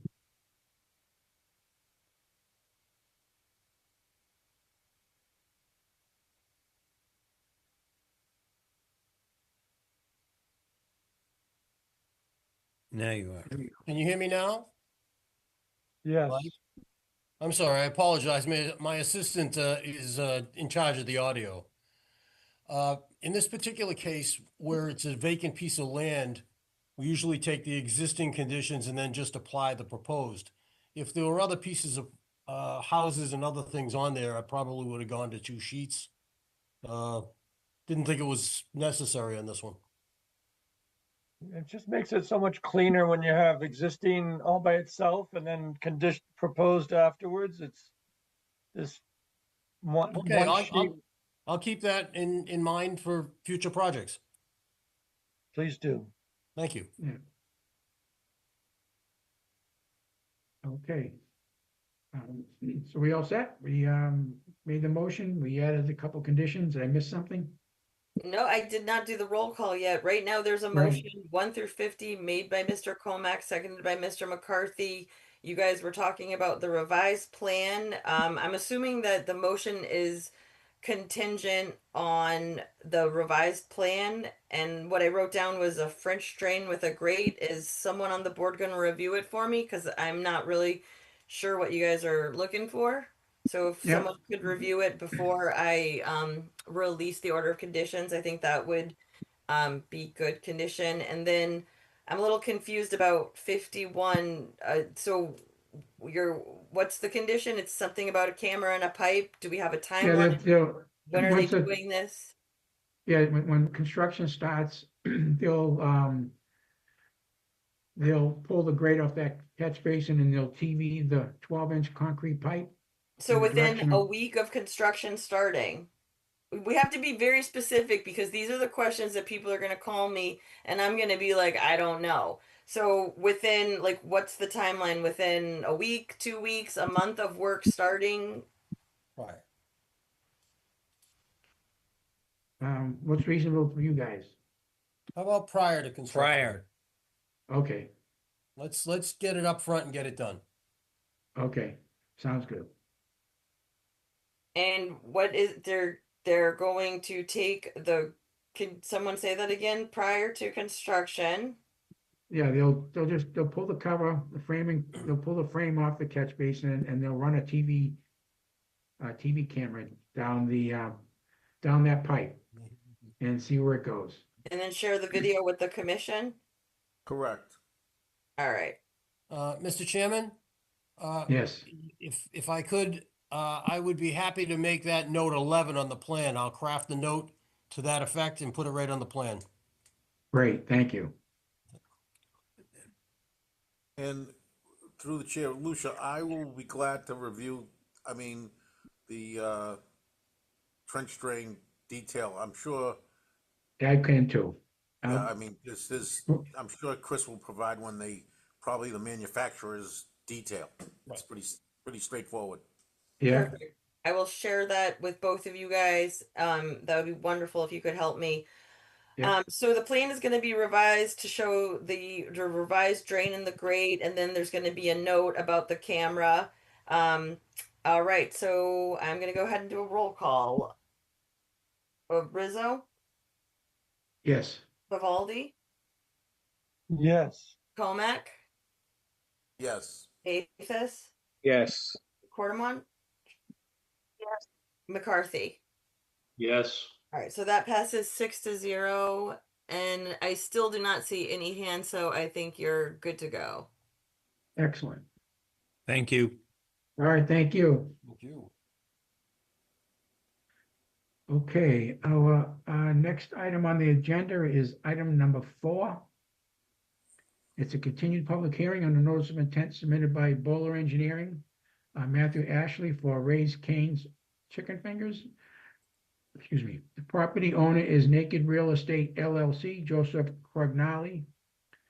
Proposed project consists of the redevelopment of riverfront property for a quick-serve restaurant with drive-through. The property is known as 15 Sylvan Street, map 30, lot number 12, map 39, and map 39, lot 49, in Peabody.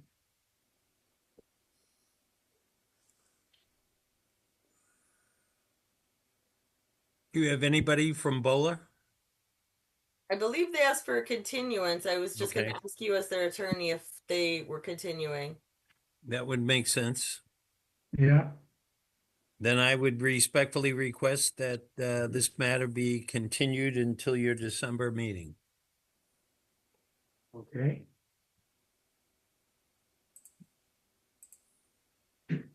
Move to continue.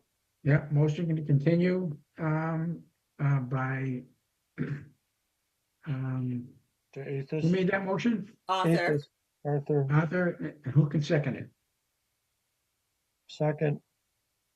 Second All by right, Mike. roll call. That motion was made by Mr. Aethis, seconded by Mr. Vivaldi. Roll call. Rizzo, Yes, Vivaldi, Yes. Comac, Yes. Aethis, Yes. Quartermont, Yes. and McCarthy. Yes. All right, the item is continued to the December hearing 6-0. okay. All right, our next item on the agenda is item number 5. It's under notices of intent. It's a continued public hearing on notice of intent submitted by Ty and Blund, Gene Christie, for Dandrio Brothers General Construction, Robert Dandrio. Property owner is the Humphrey 460 Realty Trust, Charles Patsios. Proposed project includes demolition and redevelopment of existing building structure and associated stormwater management improvements in riverfront and FEMA floodplain. The property is known as 103 Foster Street, map 95, lot 001A in the city of Peabody.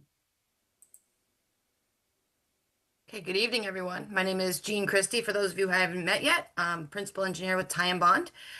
Here tonight about 103 Foster Street redevelopment. We have just some small updates for the commission tonight. The first being regarding the peer review. So the the city did retain Weston and Sampson for a peer review that was completed a couple weeks ago. We have since responded to that initial round of comments and revised drawings and submitted supplemental information to the commission and to the peer reviewer. Some of the changes that were as part of that peer review were some minor stormwater changes in terms of how we're collecting and treating water. Lots of confirming information, as well as some additional comments on making sure that we have the right, and we have like floodplain shown on the plans. And so now that's in color on the plans for you to see. We are still waiting for that final sign off from DPS and hoping to get that any day now. Also submitted to the commission, and just to refresh memories, because of the limitations of this property in terms of what we can really do with it due to an AUL. We did propose an off-site riverfront mitigation proposal to the commission. This is located at 16 Lowell Street, where the city is looking to develop the George Peabody, kind of memorial park, or legacy park, I should say. So what we provided to the commission for consideration and discussion is a riverfront mitigation plan. We have the narrative piece that goes with it to document how plantings happen, what the monitoring period for 2 years following that is, what the reporting is with that, as well as a planting plan. And I can share that planting plan and solicit feedback from folks tonight. get rid of your faces. You don't have to see them. Okay. So as a reminder, Lowell Street's at the bottom of the page here, Chestnut Street's on the right, split 90 degrees to kind of match with some of the plans that the commission's already seen for the park. This off-site mitigation plan is really just for this lower area of the full park being kind of in this hatched area to the right, and then Goldthwaite Brook is immediately to the left. So notice we have a lot of different plants on site, varying in types. We do have our planting list shown here. That was pulled together based off of information provided by the Conservation Commission on your website, in terms of what kind of plants we want to see in different kinds of riverfront areas or resource areas in general. As requested, we did provide an alternate planting, plant in the event that the nursery doesn't have them or they don't have the, quality stock or something like that. So that we do have those covered kind of in that right-hand corner of the plan here. And I think at this point, I want to ask the commission if there was any questions on this, if you have any comments on it, and if there's anything I can answer to kind of help this mitigation piece move along. Looks good. Was this submitted prior to the meeting, this plan? You seen this?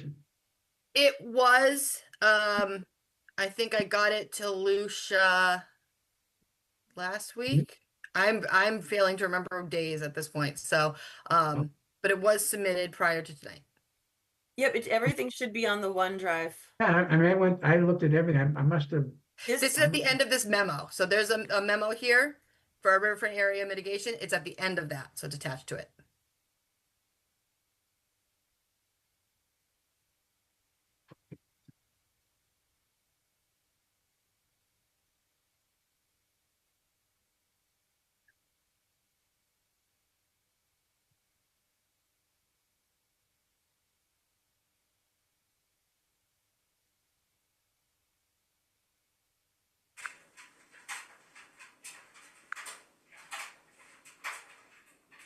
Did you find it, Mike? It's definitely there. I just looked at it. I uploaded like over 6 days ago. It's Yeah. the No, it's I in went- the I went offsite to- mitigation folder. Yeah, I went through everything. I just must have missed it. I mean, the plan looks good. I just never had a chance to really review it looks like the plan's fine. I don't miss things, so I'm just wondering why I didn't see that. Okay, I'm okay.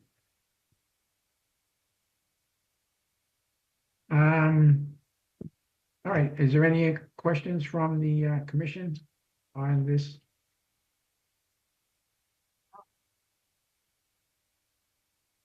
I went through the entire peer review. It looks like there were a couple things on the peer review that they still looking some feedback from. Where are my notes? Yes, through the chair, I spoke to Will Politz last week. I thought that was the closeout memo, and I was mistaken. He said that there is not a closeout memo yet. I believe the peer review has been finished, and it's on his desk for him to review and give you guys the closeout memo. That's the way I understand it. Jean, is that the way Okay. you understand it? I hope so. Fingers crossed. Yeah, I mean, That's everything the looked goal. good. Everything looked good in the peer review and the responses.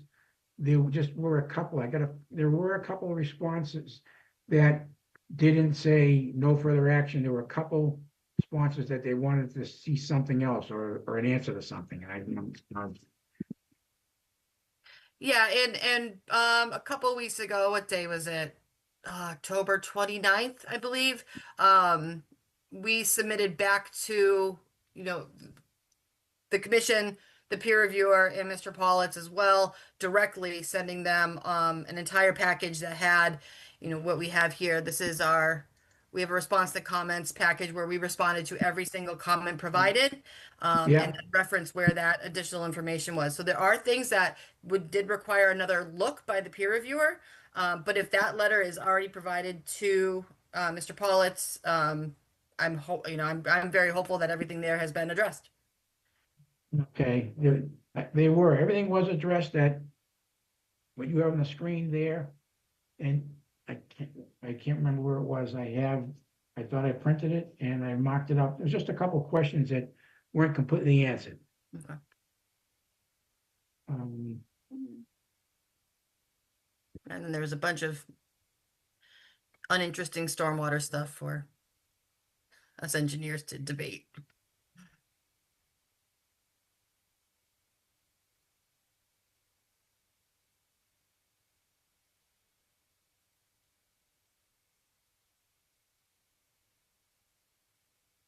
Can't find it. Let me, 1 second. I could, Mike, there is another peer review document. I did see it today. I was not allowed to share it with you guys or with the applicant. I'm sorry. I was told I shouldn't share it without Will. I did read it. It yeah, looked good to me what I read, but we don't have the closeout memo from TPS yet. So I don't know if you're gonna have okay, more questions. I'm not sure if Gene's here just to make sure that you guys are warm and fuzzy about the offsite mitigation. I certainly am.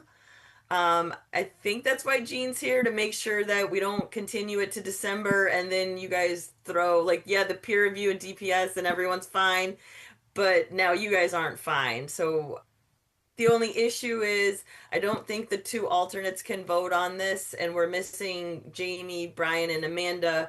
So I have to check the minutes. You guys might be the four core going forward. Rizzo, Vivaldi, Comac, and Athos. So I just got to double check because you're only allowed to miss one meeting. okay. I'm okay, whatever we need to do. Damn.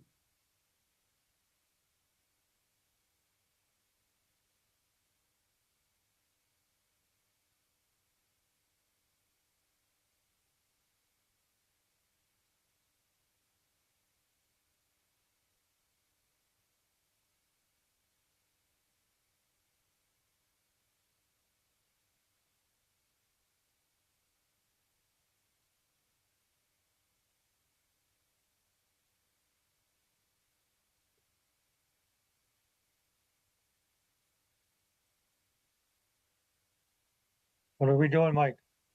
Oh, so I'm just trying to see if I can find the, I can't find what I'm looking for.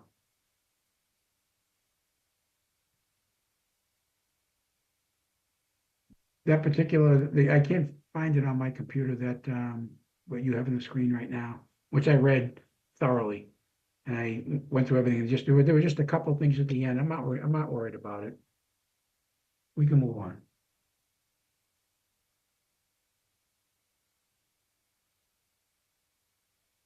I think it had to do with the, meeting the, standards, stormwater standards.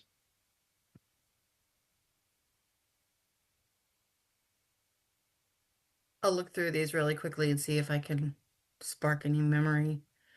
We had some comments about our watershed mapping and providing a little bit more information on there. It was towards the end. Okay. There was comment about water quality and how to improve our water quality TSS removal. Not much about. There was an illicit discharge statement comment about providing that prior to construction. That probably should be included as a condition of approval. Local standards. The stormwater management permit. Yeah, I think it was with the, yes, I think it had to do with that. Yeah, and I think that, the plan is that, we did file with the planning board. The stormwater management permit's just another piece of this. So that would be forthcoming. Okay, And I think there was a recommendation to include a condition around that topic as well.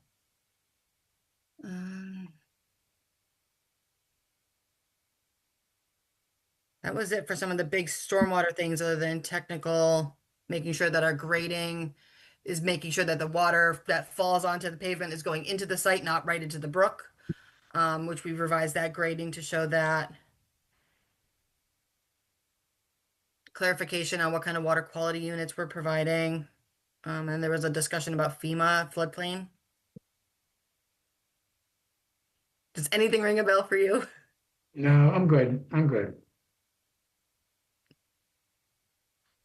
And through the chair, the good news is there's going to be another peer review letter, and it's going to have a lot of the same stuff in it, I'm sure. And the closeout, and what Will does is he takes it and then he actually breaks it apart and makes it even nice and easier for you guys to read. Like these are his conditions that he'd like to see. So Okay. All right. Does that mean good. we're continuing? I don't understand. I think we have to continue it, right? Although I don't want to hold this project up.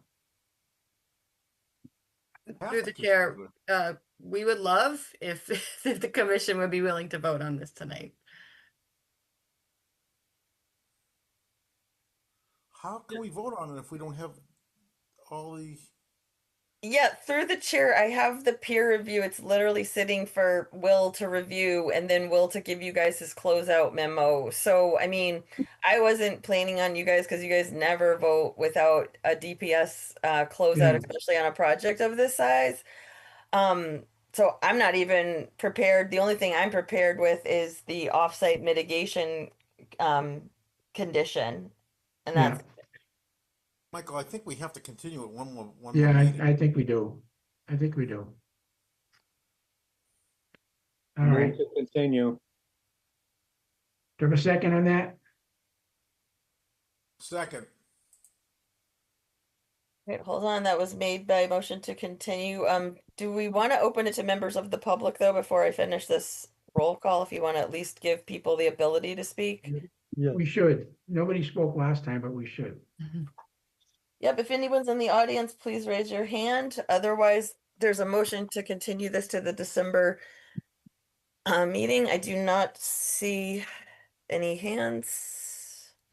Oops. I don't think I see anyone. So I'm going to go ahead and finish that roll call. So that was made by Mr. Athos, seconded by Mr. Comack. Roll call Rizzo, Yes? Vivaldi, Yes. Comack, yes. Athos. Yes. Actually, neither of the alternates I don't think can, well, I guess they can vote to continue it, but they can't really vote for a permit. Quartermanch Yes. and McCarthy. Yes. All right, so the item is continued. Gene, you're gonna have to get in touch with me because I'm gonna have to go back and find out. This might be your core four. It might be Rizzo, Vivaldi, Comack, and Athos, unfortunately. We just gotta find out if Amanda or anyone has missed a meeting already. Okay, no problem. So, through the chair, Lucia, was this discussed at the last meeting? I mean, honestly, I don't know because I haven't even done the October minutes. I'm doing the September minutes as like today I was doing the September minutes. So I would have to go back. I know that I can look in my notes. The October meeting, there was only 4 people here. I don't know if it was discussed. In the September meeting, it looks like everyone was there except Brian. But that's something for me. I'll have to look that up and make sure that everyone can vote on it. Otherwise, it might need, I mean, I don't think that many people have missed it. It's just it's tough only being able to miss one meeting when they're getting continued for like months. Right. I wasn't at the last meeting. That's the only thing I want to bring up. I just don't know if it was. Oh, were you guys here at the last meeting? I was I not. was. I know, but was 103 Foster Street, was there a discussion? So this is what I was trying to explain to you on someone via email today about having I don't know if it was discussed last meeting, honestly, because I didn't do the minute. It looks Lucia. like you guys were here and there was a brief discussion. I don't know if it was anything of merit though. It just says peer reviews out still and continued. So I would have to like see if there was anything of substance. Mhm. Just continued. It's not a problem. I just wanted to make sure Yeah, I mean, worst case scenario, they have to run a new legal ad and notify all the abutters again, sadly. That would be the worst case scenario.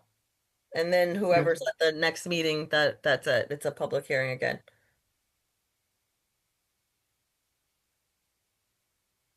All right, did I finish that roll call? Yes, you did. All right, great. I did with,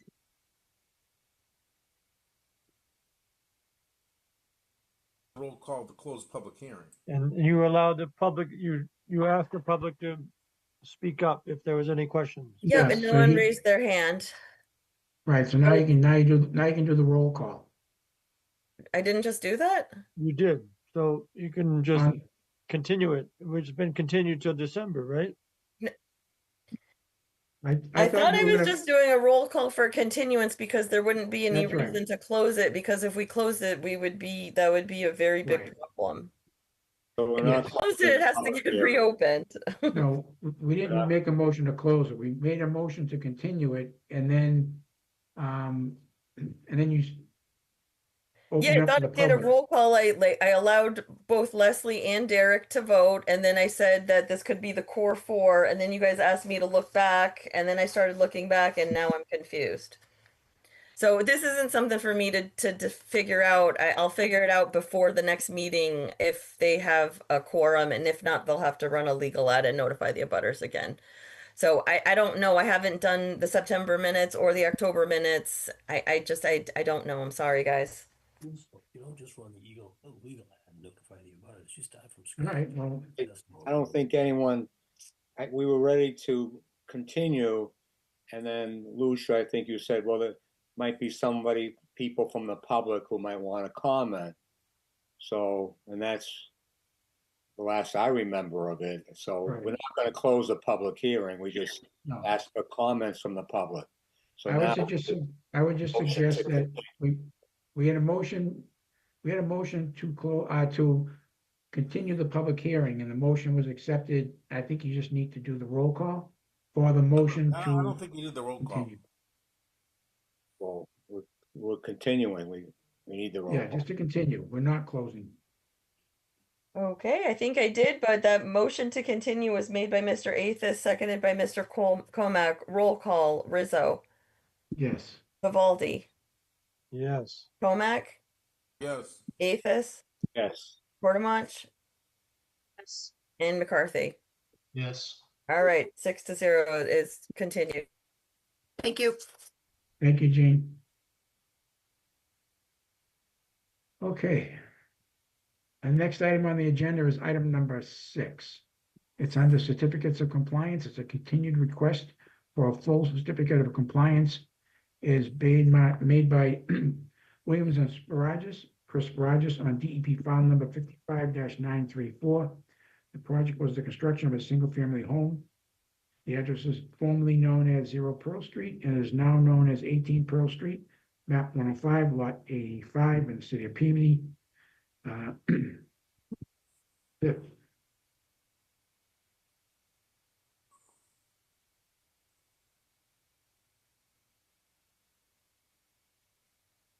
Good evening, Mr. Chairman and members. For the record, Chris Sparagus, civil engineer from the engineering office of Williams and Sparagus in Middleton.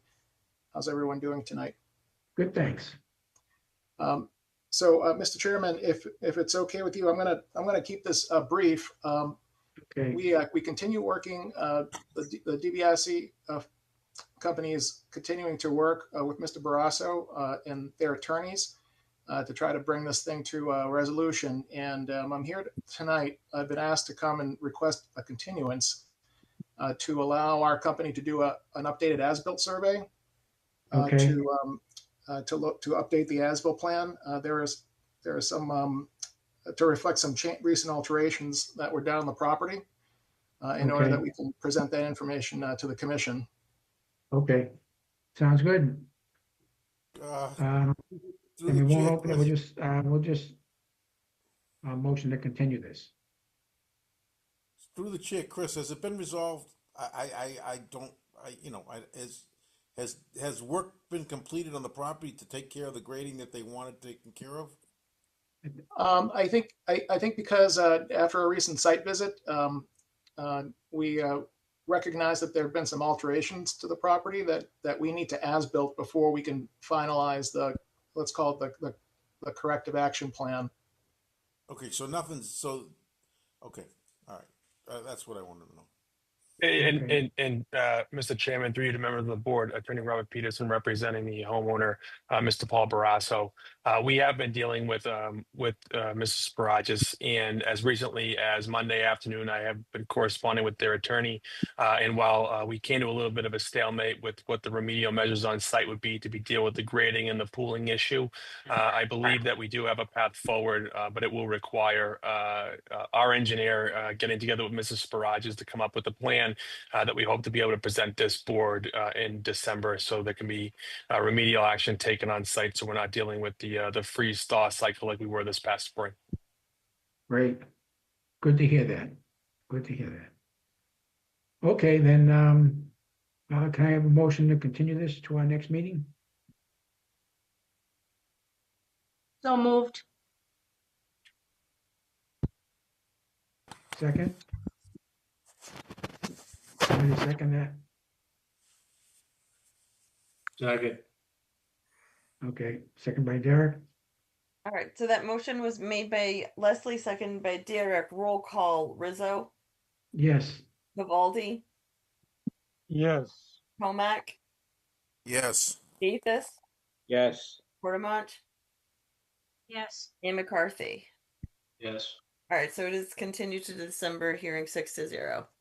Thank All you, right. everyone. Have a happy Thanksgiving. Yeah, thank you. Thank you, Chris. Thank you, Robert. Thank you very much. Okay, our next item on the agenda is item number 7. It comes under certificates of compliance. It's made by TPC Mass Inc., MA Inc., for Eric and Jillian Esposito, owners, on DP file number 55-951. The project was the installation of an in-ground pool for the dry well. The address is known as 15 Crestwood Lane, map 81, lot 5, Peabody, Mass.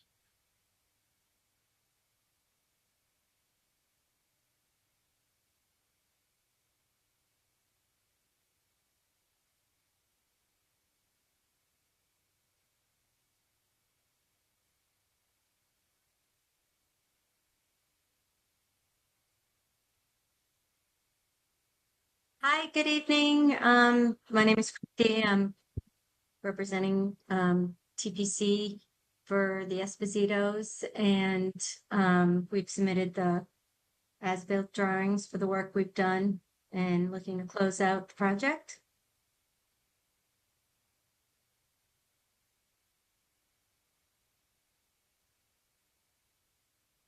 Okay, a lot of comments here.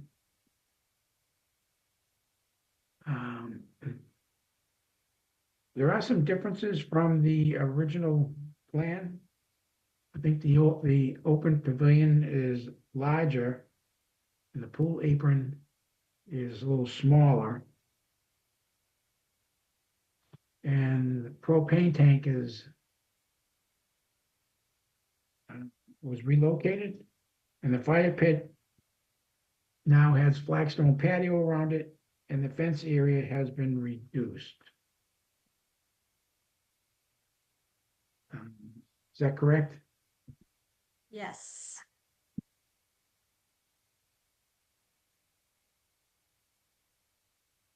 Through the chair, there's someone in the audience with their hand up named Michael. Is that part of your, are they with you, Christy? Yes, he is the owner of TPC. Okay. He I'm can gonna speak to promote him. the areas. Yeah. Thank you.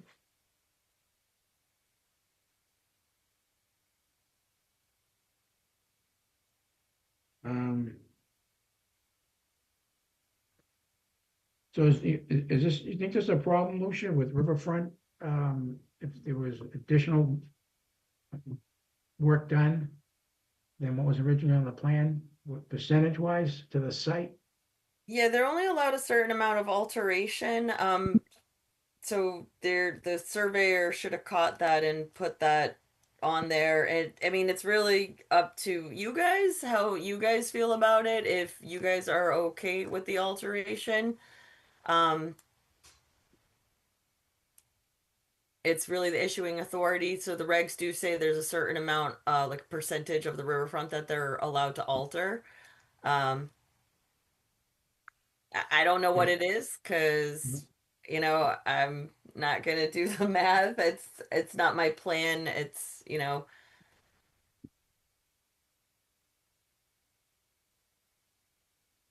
Is there a dry well shown on the plan yet?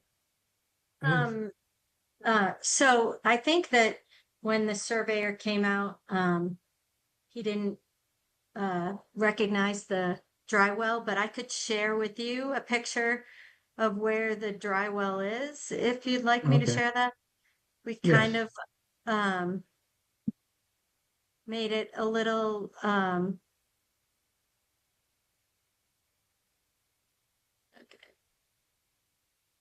so in this picture, you can see, I don't know if you can see my cursor, but there's a little circle here in the paver deck. And Yeah. so we created like a cover for the dry well. And that is where the dry well is. Okay, good.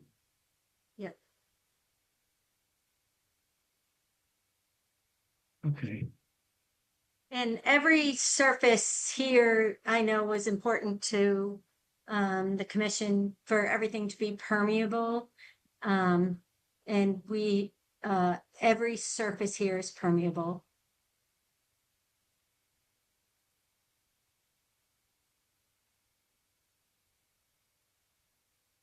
Any members of the commission have any questions? I have a question. What kind of pavers are those that those are permeable? So I don't know if you want to invite Michael to speak to this, but it's actually the aggregate underneath and the oh my gosh, can't think of the word, but in between all the pavers is a special type of aggregate that allows for it to be a permeable surface.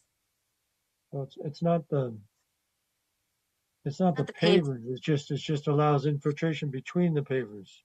Exactly. Yes. Can you can someone get us the name of the paver? It's a Teco Block Blue 60 Grande paver. Okay, that's fine. So I want to know that is specified as a permeable paver. Right, so the surface was installed with 12 inches of inch and a half stone, 6 inches of 3/4 inch stone, 4 inches of half-inch stone, and 2 inches of 3/8 stone, with a permeable joint sand application in all the joints of the pavers that were installed. Yep, that's Very fine. good. That's fine. Okay. Anybody have any other questions? If not, we can open it to the public. Anybody has any questions?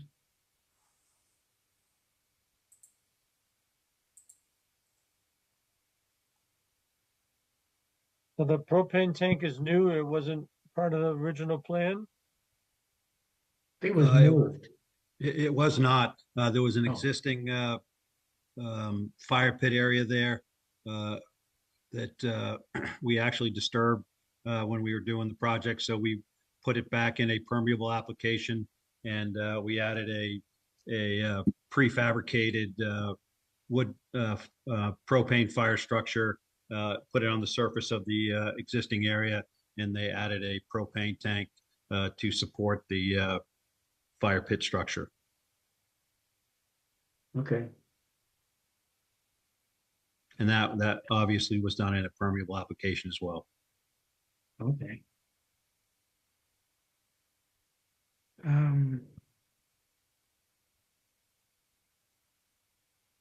So if you wish, we could issue a full certificate on this. And we could just reiterate and make sure that the condition for proper pool dry down, which you folks have already, you've made that very clear with the dry well, which is great. Right. The auto cover vault also drains into the dry wells. Okay. What does it mean by the fence area has been reduced?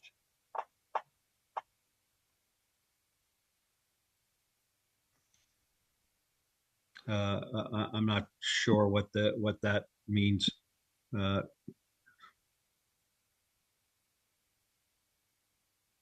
think originally we were gonna put the fence like on the far side of the deck coming off of the house. And we changed it by putting the entrance to the pool closer to the deck coming off of the house. I think that might have been where it was reduced, Okay. but All right.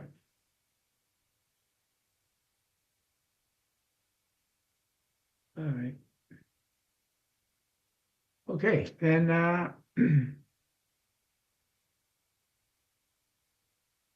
Yes. can I have a motion from the, commission to issue a full certificate of compliance with, So moved. condition number 49, just repeated regarding pool drawdown conditions? That stays with the, certificate in perpetuity. So So, moved. so moved? Okay. A second?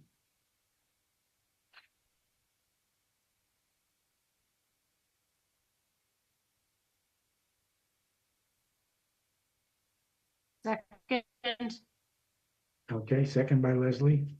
All right, so that is a full certificate of compliance with condition number 49, the pool drawdown condition into the dry well is in perpetuity. That motion was made by Mr. Colmack, seconded by Leslie. Roll call, Rizzo, Yes.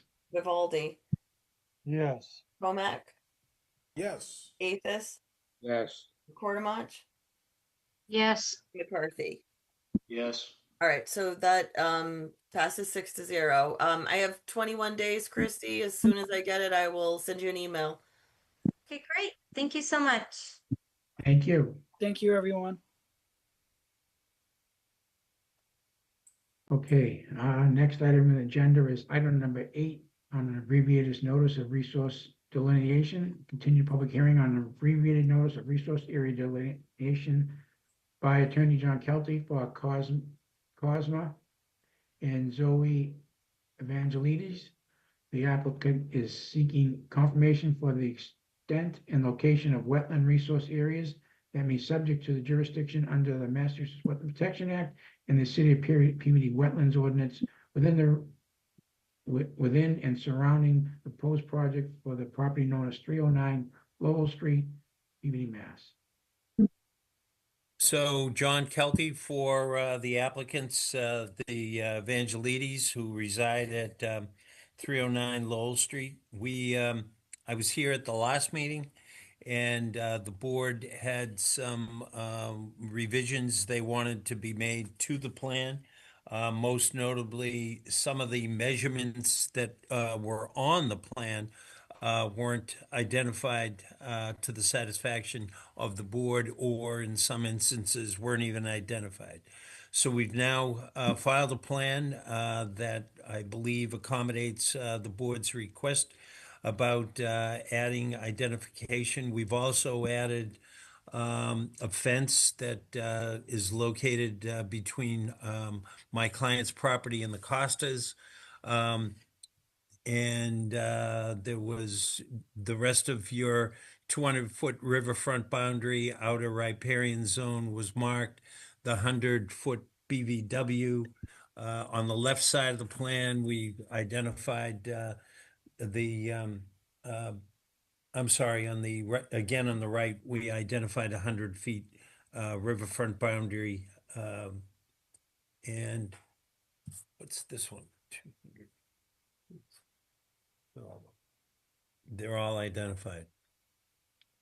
So I hope that this plan would properly identify everything to the satisfaction of the board, and If you recall, we did have a report filed by John Dick of Salem, who flagged our wetlands. Okay, Through the chair, I'm not sure we have a quorum on this because the two new commissioners cannot vote on this because there was a discussion last month and Bruce was not here and I don't have an affidavit from him saying he watched the meeting. So I don't know if we can actually vote on this tonight. Unless Bruce, you watched the meeting and you know everything that happened. I absolutely did not watch the meeting. I was asleep. Yeah. Because yeah, if you guys miss a meeting according to the Mullen rule, you have to sign a piece of paper, an affidavit. I've sent it around to you guys many times. It's really up to you guys to do that if you want to continue voting. So I don't really think we have I don't think we have a quorum because neither of the alternates can vote. I'm looking and we definitely had a discussion because you guys had them revise the plans. Yeah, it was presented last meeting. yeah. All right, so would respectfully request the matter be continued, and we're hopeful that we'll have the appropriate membership there that evening. Great. Okay, thank you. Motion to continue this to our next meeting. So moved. Second, Okay, that motion to continue was made by Mr. Vivaldi, seconded by Mr. Athos. Roll call, Rizzo, Yes, Vivaldi, Yes. Comac, Yes. Athos, yes. Portamunch. I didn't think I could vote on it. Well, just for On the continuance. just for yeah. because it's just an administrative. I mean, you don't have to if you don't want to. Oh, no, that's fine. I just wanted to be correct. Yes, to continue. Yep, in McCarthy. Yes.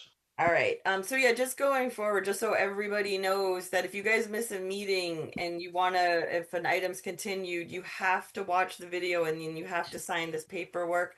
I will send it again to everybody again, because the new commissioners aren't aware of it, but I know I've sent it to you guys in the past and I've said it's really up to you to be your own police officer because it's very hard for me, especially when I'm not doing the minutes. I don't even know who was here in October.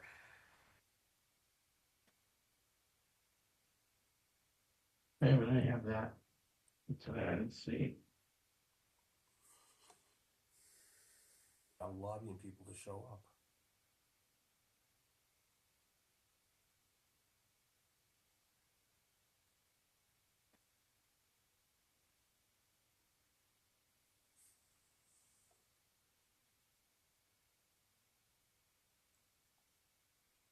We had, I think Jamie was here. I was here. Arthur was here. And Amanda. So we're Yeah. missing Amanda and Jamie. Yeah, And now they're here, not here. So in order for them to vote, they are gonna have to watch a video and sign it. And if they don't before the meeting, then it can't get voted on. I will put it in my calendar now to send you guys the email reminding you guys to have it on standby. okay. Lucia, just so let me make sure I understand. If I watch the video from the October meeting, I will be eligible to vote at the December meeting. If you only missed one, which I believe That's right. there was only one. Well, that's why. So the first meeting date was September, but I didn't do a site visit, so it got continued to October. October, there was a discussion. Yes, so you can only miss one. Then you have to watch the video or read the minutes, whichever one's easier. Right. Yeah, I understand. And then you have to sign a piece of paper and you have to send it back to me. And it goes in the file so that if anyone ever says that there wasn't a correct quorum, we have evidence that you watched the video, you did everything right.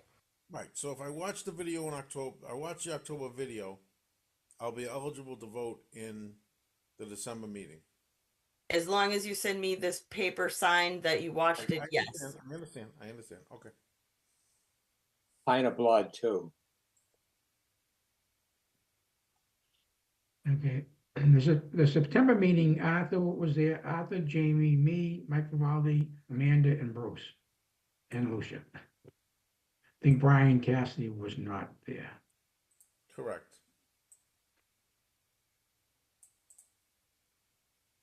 But I don't think there was a discussion. I think it just got continued.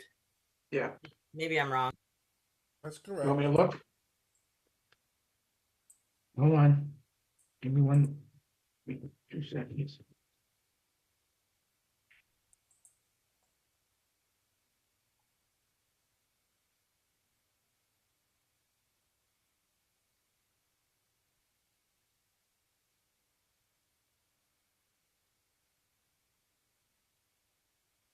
Yeah, it was continued by author and second by Amanda. There was no discussion for 309. Okay.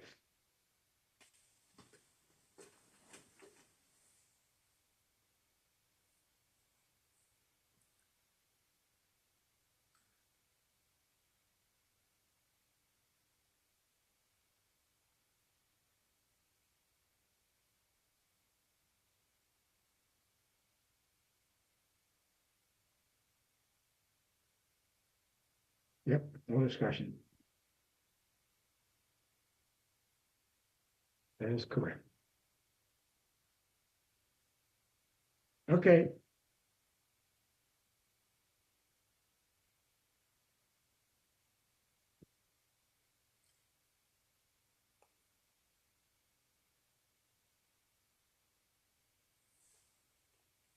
Okay, ready to move on here? Let's see.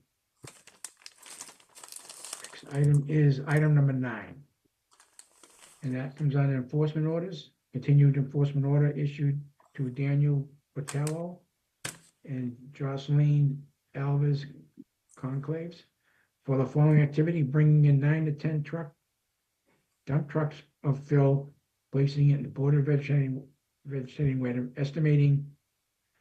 estimated at 2,000 to 4,000 square feet of wetland altered, grade changed significantly, estimated approximately 2 feet, removing living trees and vegetation. Amount still to be determined, without a permit from the commission. The address is known as 26 Trask Road, map 61, lot 13. Hi, good evening, commission members. Nicole Ferrara from LEC Environmental on behalf of the homeowners Jocelyn and Natunho. I'm here to give the commission an update since we last spoke at the previous hearing. The homeowners had to find an appropriate LSP to test the soil, who does work on single family houses. So they have hired Cooperstown Environmental to test the soil, and they're expected to do the test early next week. And they have a turnaround time of about a week or 2, depending, as the holidays coming up. And then the homeowners are prepared to remove the soil as soon as the testing comes back, presuming it's clean, and submit a bill of lading of where it's going to go. Also, just to recap, the testing that's going to be done is the hydrocarbons, the PCBs, and the heavy metals. They've also inquired about hiring a surveyor and are aiming to have this scheduled concurrently with the fill removal. Because as a reminder, there was a structure that was erected in the back of the property that's likely within the 100-foot buffer zone. So getting that on a plan is likely going to happen around the time the fill is going to be removed. And pretty brief update, but I think that's all I have for you guys. If you have any questions, happy to answer them.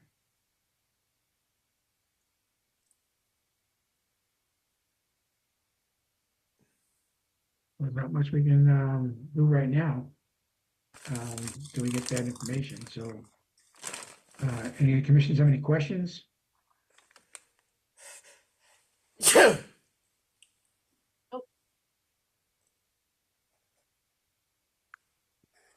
Excuse me. Do you have a question, Bruce? No, I'm sorry. Okay, so we'll just have to continue this. Yep. Great. We'll request a continuance to the next hearing. Okay. Motion to continue this to our next meeting? So moved. Second, All right, that motion to continue was made by Bruce, seconded by Leslie. Roll call, Rizzo, Yes? Vivaldi, Yes. Comac, Yes. Athos, Yes. McCarthy, Yes. and Quartermanch. Am I saying that right, Leslie? I feel like I'm butchering your name. Quartermanch? it's perfect. Okay. Yeah, All right, so that passes 6-0. Okay, Have a good thank evening. you. Okey-doke. Okay, our next item is item number 10, under enforcement orders issued to Haven Circle Cooperative Corporation, John Hussey, president, for the following activities: grading of land, possible fill and grade change per the Jersey barriers noted on site, and comparing topographic plans and creating a stone dust parking staging surface without filing a notice of intent. Property address is known as 33 Pine Street, map 39, lot 19. We haven't heard from anybody yet since last meeting. Lucia? I actually did get a bunch of emails, of course, this week. I just promoted someone named Sue McGurk, so she should be able to tell you what's going on over there. There are pictures. They might be on the OneDrive. I might have put them on the OneDrive on Monday. They should be on the OneDrive. Okay. I just want to make a note that Brian's here. Yeah, Hi, Brian. snuck in the back door real quick. That's okay.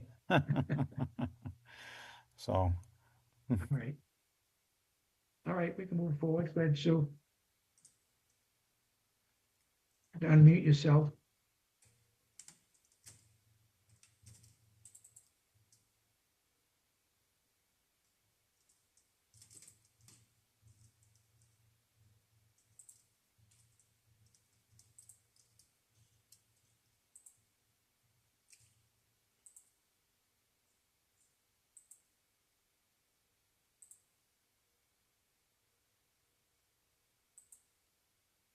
Anybody?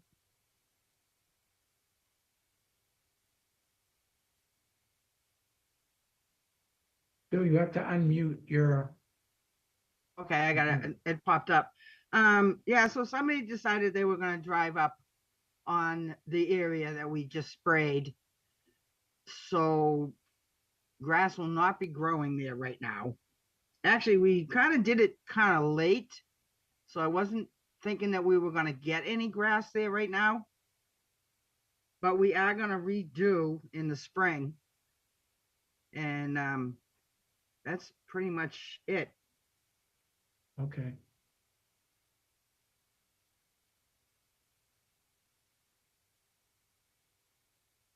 The erosion controls are in, correct? So I'm sorry, what?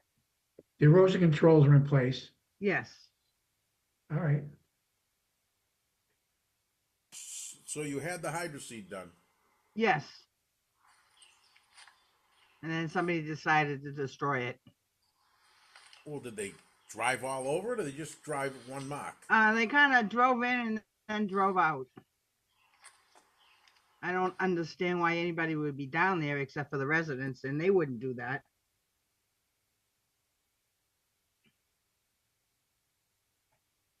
All right.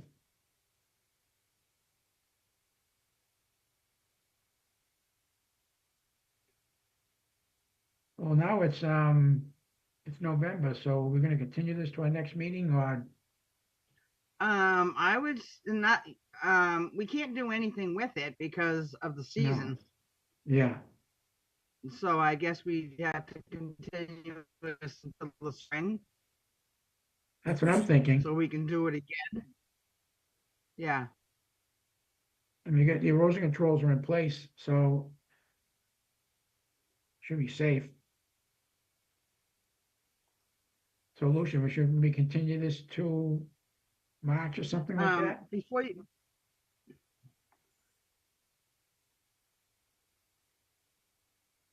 Okay. Before we close it out, I have a question. On the other side of the area that we were redoing, we have a trailer site.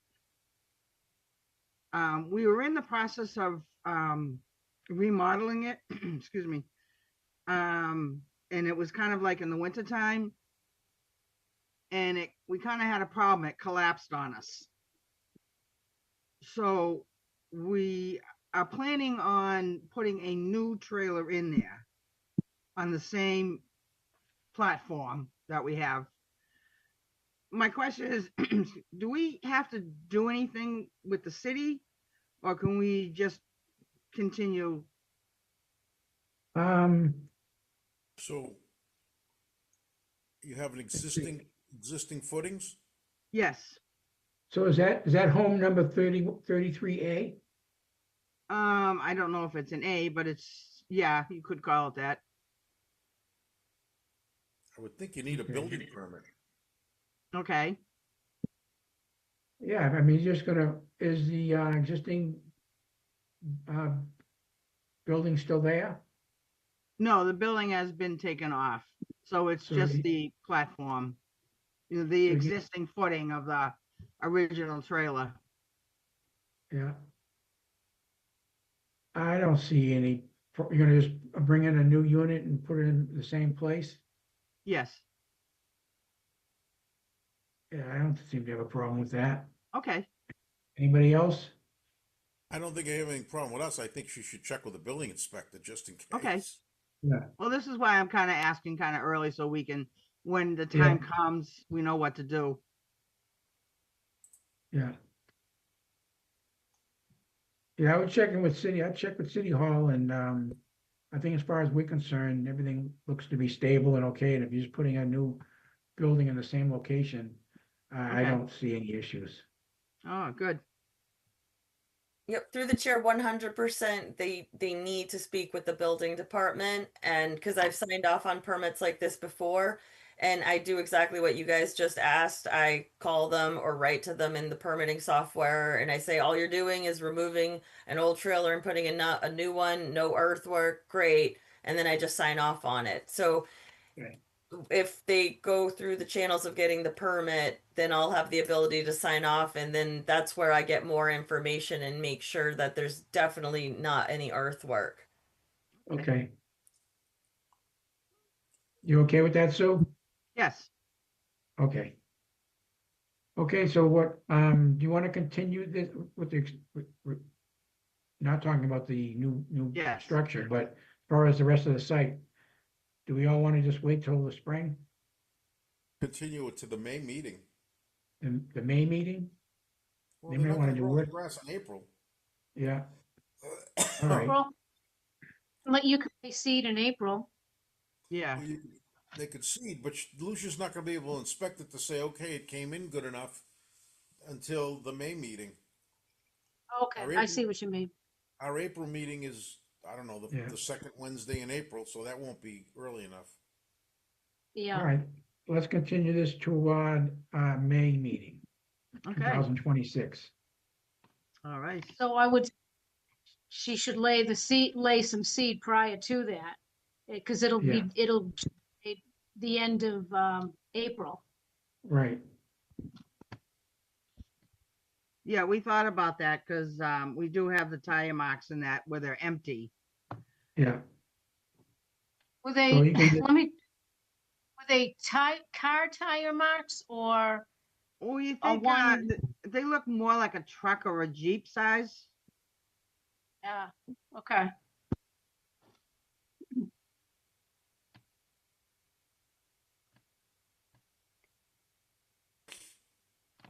okay, so when you get an opportunity, you can reseed early spring. Yeah, okay.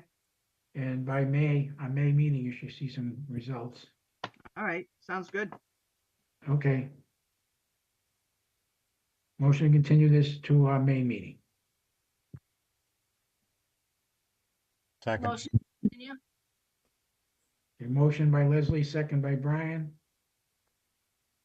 Okay, and Brian, for the record, do you know when you came in? I came in yes, I do. I came in during the conversation of the What item. time? Time was 9:30. Okay, that's what I wrote down. Great. Okay, Okay. roll call. Rizzo, Yes. Vivaldi, Yes. Comac, Yes. Athos, Yes. Portamonch, Yes. and McCarthy.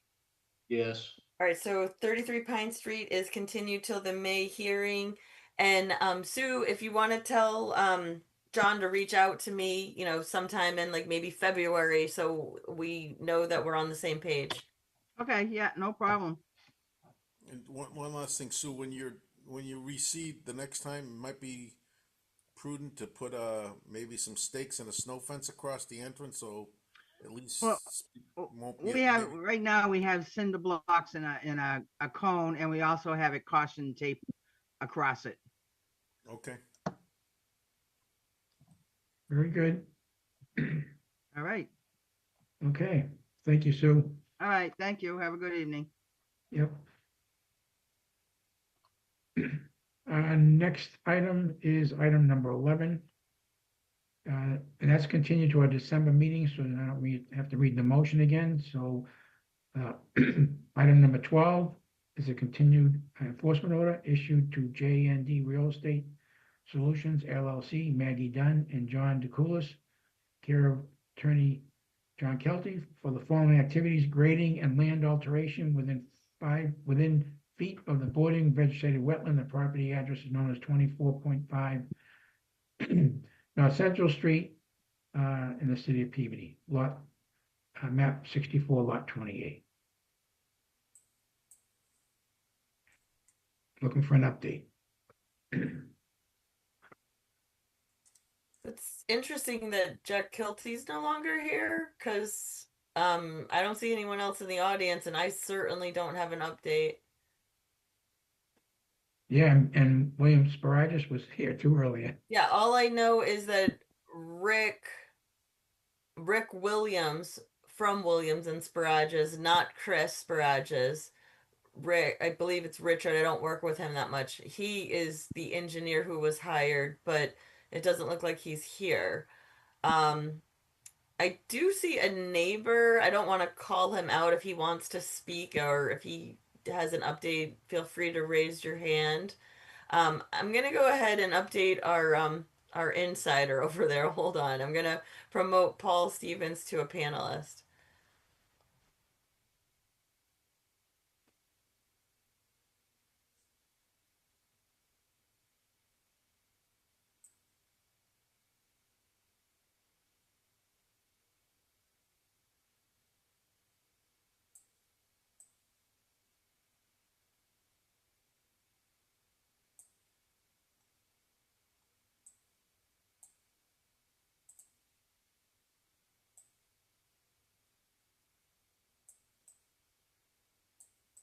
Paul's in if he's ready.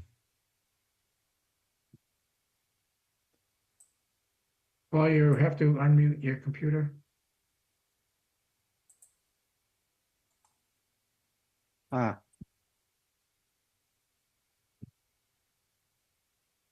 This video.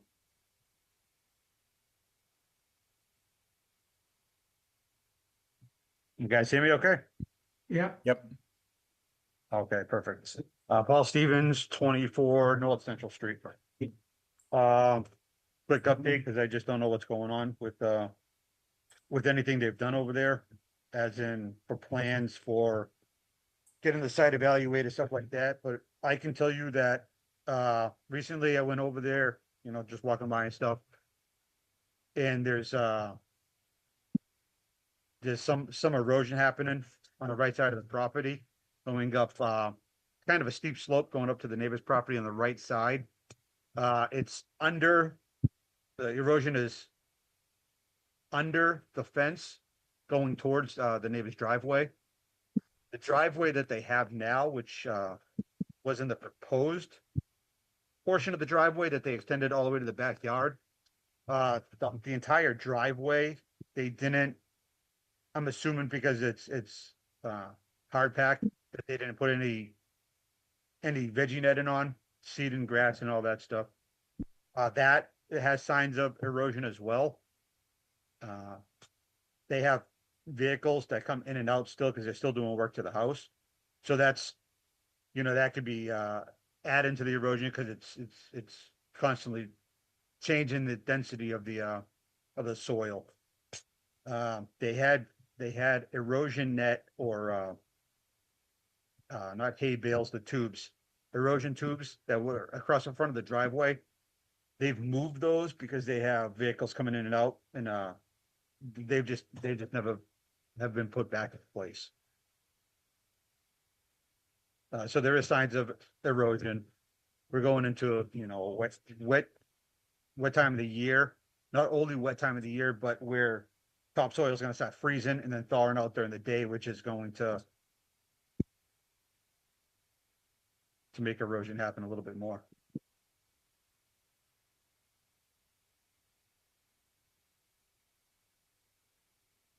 I sent some pictures to Lucia showing the amount of water in different seasons for our property. I don't know if she can show those. I don't know if those are appropriate to show at this meeting, or should we wait? But there's a lot of new faces that aren't familiar with the situation. Yeah, does your house have the pool? Had the pool, yeah. Yeah, the pool, yeah.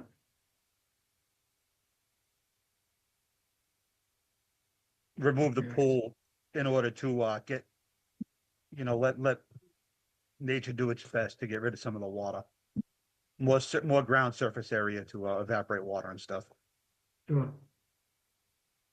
Paul, we're just walking by. Are they driving onto the grass, like onto the land? They are driving onto the lane, yeah. They- 1 tons, box truck, stuff like that. So So large, they've moved those barriers and they're actually going onto the soil and causing earth to move and whatnot. that's correct, So I yeah. have that On top of, understanding. yeah, on top of some heavy rains, yeah, there's definitely erosion happening. Okay.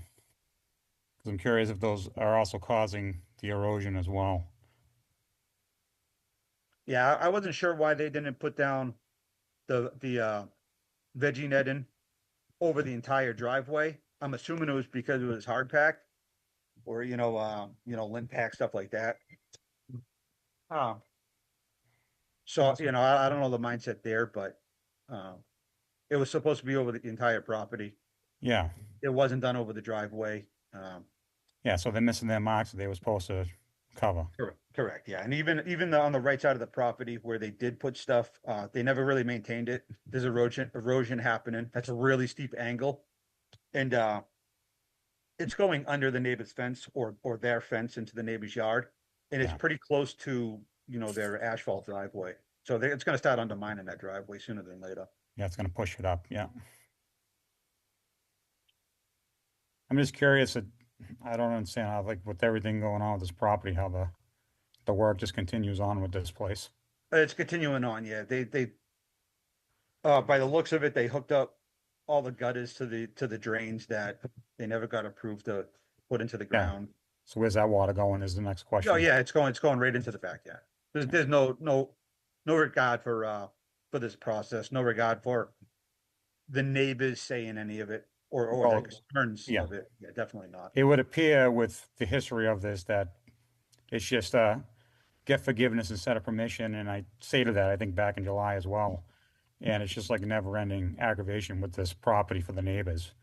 And I just don't understand how this work just continues on with lack of care from this property owner and how we're supposed to think we're going to deal with them in good faith when they clearly don't really care on decisions, with the way it sounds, at least, just from Yeah, the hearsay we have. This is the stuff we know too. This is even the stuff that we don't know that they're not going to bring forward. Yeah, so I don't understand how vehicles are allowed to drive on and off this property. They have that grading issue without the permission. We just keep, it's a shame that Jack isn't here, and it's a shame that somebody from Williams Baracus isn't here either to kind of discuss what is going on with this property. But it seems like we have a lack of care from the owner of this because we just continue on with this property for a long time. And they just keep changing the rules as they go, it sounds like. Well, if they're doing things that they shouldn't be doing on the site, I think we gave permission to work inside the building. Is that what we did? I believe so, yeah. I mean, so if they're not abiding by the rules, and whether that means that all trucks stay out on the road, or they have to take better care and bring in a vehicle beside that building, we stop them, issue an enforcement order. This is an enforcement order, isn't it? This Yeah, is what this through is the for. chair. Yeah, This is the first I'm hearing that they've been driving. If I knew that they were driving vehicles on the mud area, I'm just honestly, I'm kind of like I'm picking up my jaw because I can't believe Jack didn't stick around. He knows this is on the agenda. It's his client. And Chris Barages was here. That's his partner, Mr. Williams. So I am just kind of aghast to hear what we're hearing, and no one is even here. And I already sent myself an email to tell myself in the morning that the first thing I'm doing in the morning is I'm calling Williams and Sparages, and I'm gonna, find out why are they driving on top of mud. And I guess I'm gonna go out there on Friday. Yeah, because And again, with them not being here, not to cut you up, but like I said back in July, I almost feel like we're doing the forgiveness instead of permission game right now. I really do. well, I would consider issuing another stop order. And if they're in violation of the enforcement order, then subsequently we could fine them.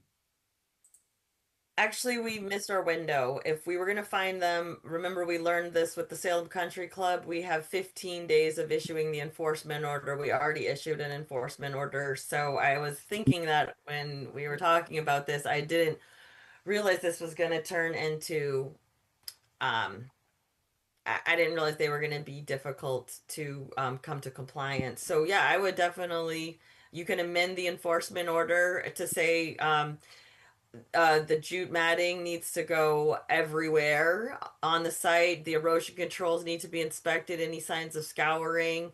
No cars are allowed. Because remember, Bruce had them put at the top of the driveway all along the front. They're supposed to have erosion controls to keep the stormwater from coming off the street and going down where it wants to go into behind the property. So that means they must have moved those erosion controls or they're driving over them. And now if we have where they put downspouts in, and now we're directing the flow again from the rain. And where are these, what downspouts? Where, like, like they don't, we said indoor work, not outdoor work, and downspouts are outside. Yeah, that's why I'm like, this between the initial from a while ago to now is like no good faith whatsoever with this builder or whoever, the owner, property owner or whatever. I don't remember if we're specific. I know we said you could continue working on the building. I don't remember saying inside or outside, but certainly if you're working outside, then you're susceptible to be disturbing the area around the house. And so by doing that, that means they're not keeping up with the BMPs. So with regard to fines, when did this happen? When did these soils get all messed up? How long ago? Since from our last month where we had where it was continued until now, we had a couple rainstorms, so I'm assuming from what I observed in that time frame, we've had a couple large rainstorms. Yeah. So this is a new violation. This is something new. So maybe we need to look at finding them. So Lucia, you said you're gonna reach out to Chris for the end of the week?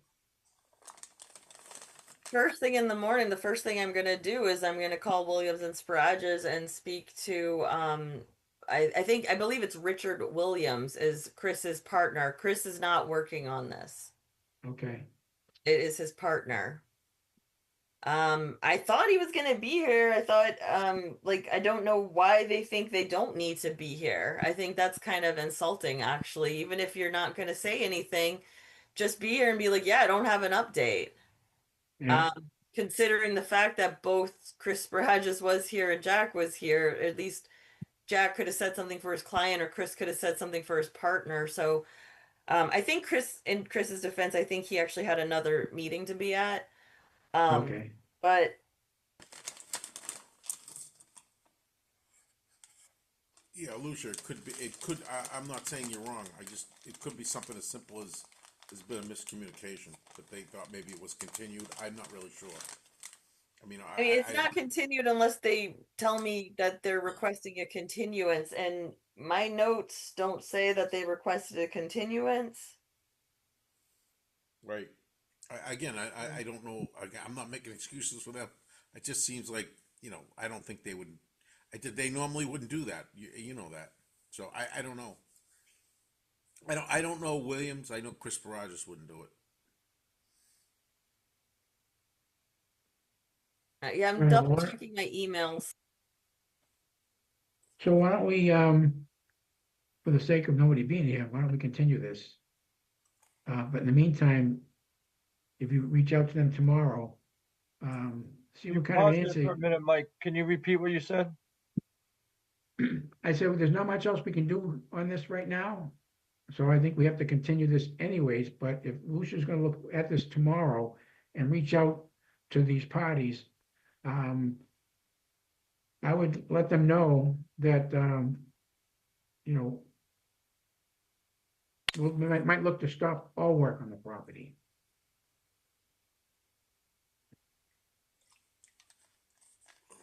And as far as I think we can find them if they refuse. They don't get to make the rules. I respect that, but I don't, I think we already issued an enforcement order and we learned in court that we have 15 days, and I can get you that So we can issue, general law citation. we What? can issue another enforcement order. Yeah, because what's the scope or what's the rule if they alter outside of the original enforcement order? Now it's a new. They violated the enforcement order, which is subject to fines. Yeah, because I need to talk to the city solicitor about that. If you guys want to make a motion to fine, you can make the motion to fine tonight, and then I can find out if it'll stick. It's just why don't I think go out, call Williams Barrages, and then go out to the site and see what's going on before we, I think, make that motion, just so that way we're not out of bounds. Right. And then we have a month. There's a month in between now and the next meeting. Yeah, but we don't have to wait till next month. If Lucia doesn't hear what she wants to hear regarding why this is happening, or whether there's any disregard for the enforcement order, at that point, we can issue another enforcement order or make motion to fine them. We don't have to wait till next month. all right, I will report back to you. I think it's going to be nice out Friday. I'm going to be out on site visits anyway, so I will go over there and check it out. And if I see, don't worry guys, if I see something very glaring, I will not be quiet. I will make sure that they get done. They will know the action items that need to get done before the next meeting. Yeah. And I can try to find out from the city solicitor about the fining, but I guess we should make sure that it's worth fining. Okay. All right, so continue. Yes.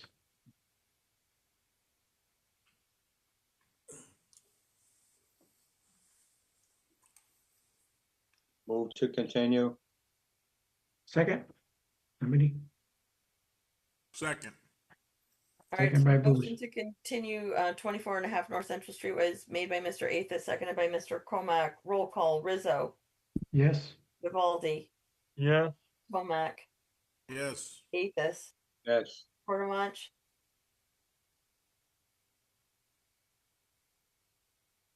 Leslie, Yes. and Derek. Yes. Okay, so it is continued 6-0, and I am putting it in my schedule now that I will go out there Friday. Very good. Thank you, Paul. Thank you, guys. You guys have a good night. Yeah.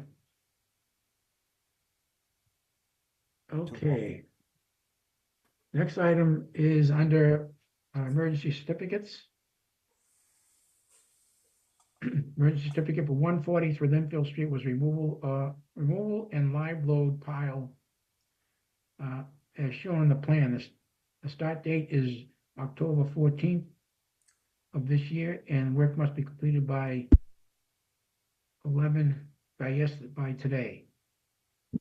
Mass DEP Boston Water Sewer Commission is requiring removal of said pile on or before November 1st to be ratified by the commission. Work should be done by, has it already been done, Lucia? Work is all done. They needed to get it done by, I think, the 1st. So it was, I confirmed that with Bureau of Wayside Cleanup that I didn't know if they were like fibbing to me. And they were not fibbing to me. So it is all done as far as I know. I was told it's all been done. Okay, because I was looking at the plans and I was having trouble trying to find pile number 5. I found pile 3, pile 1. I couldn't find It's the one pile right 5. by the water. Really? Yeah.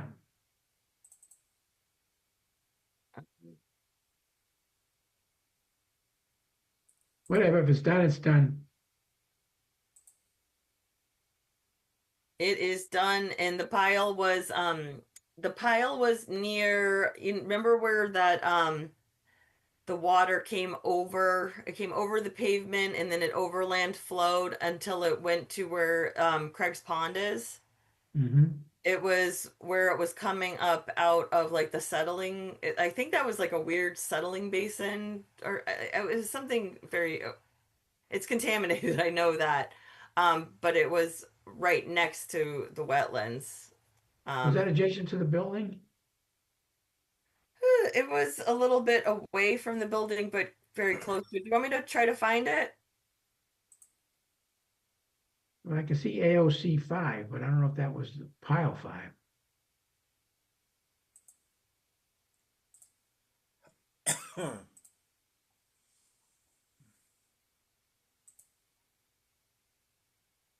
No big deal. If it's all done, then that's. So I need to ratify that, correct? Yes, I was just trying to find it. Yes, it's all done. And it was definitely, I reviewed it very thoroughly. So the pile was definitely there. Okay. Okay. So a motion to ratify the emergency certificate. Move to ratify the emergency certificate of 143 Linfield Street.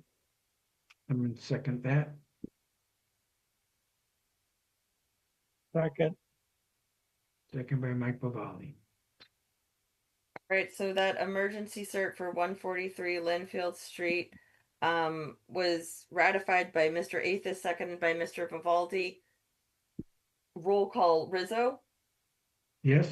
Vivaldi, Yes. Comac, Yes. Athis, Yes. Cordamont, Yes. and McCarthy. Yes. All right, did you guys want me to bring that up, or are you all set? Now we're okay. Okay, minor permits. There were 2.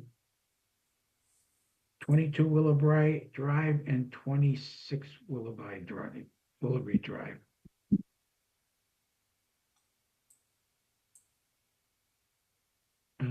You want to fill us in on that, Lucia? Yeah, I'm going to promote David. He is one of the property owners. Okay. Because it's they're both after the fact filings, I don't think that I should be signing off on those. That's up to you Okay. guys.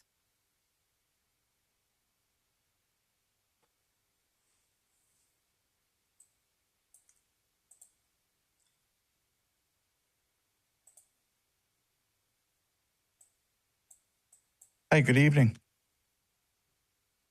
Okay. Good Hello. evening. Hello, sir. My name is David. I've been following you guys for the 2 hours, whatever this has been. What can I explain? The shed, the dates of installation are actually backwards. The shed was put in December of 2014, and the fence was put in, it started in April. I put the fence in myself. And I had a boundary survey done, which I gave a copy to Lucia by Audie and Dwyer and Saugus.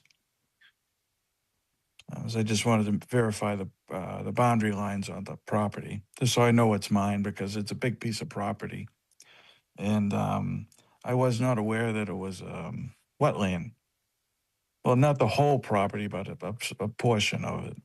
I bought the house from the original owner, who bought it in December of 1963, and she remained here all those years until September of 2014, when we bought it from her. It was a private sale. And she just said that the land, it was a big piece of property, goes behind 5 different properties.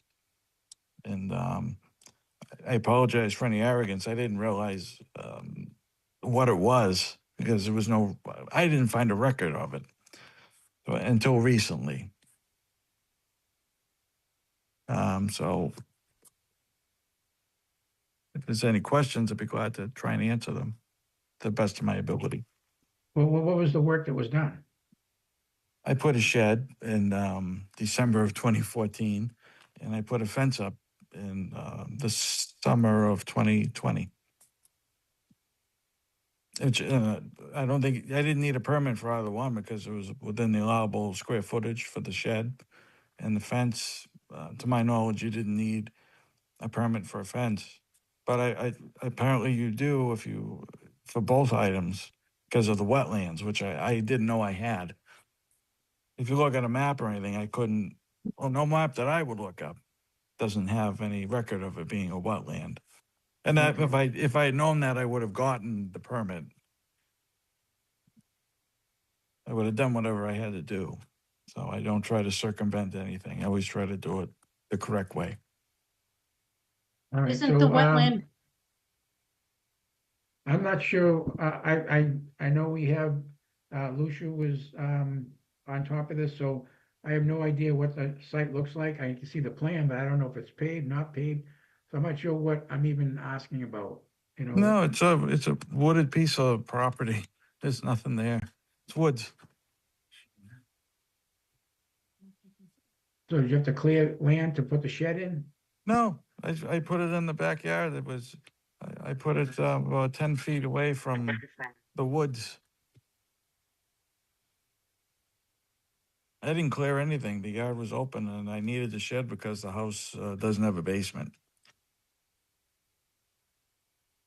Okay, so I don't see, this plan show the resource areas?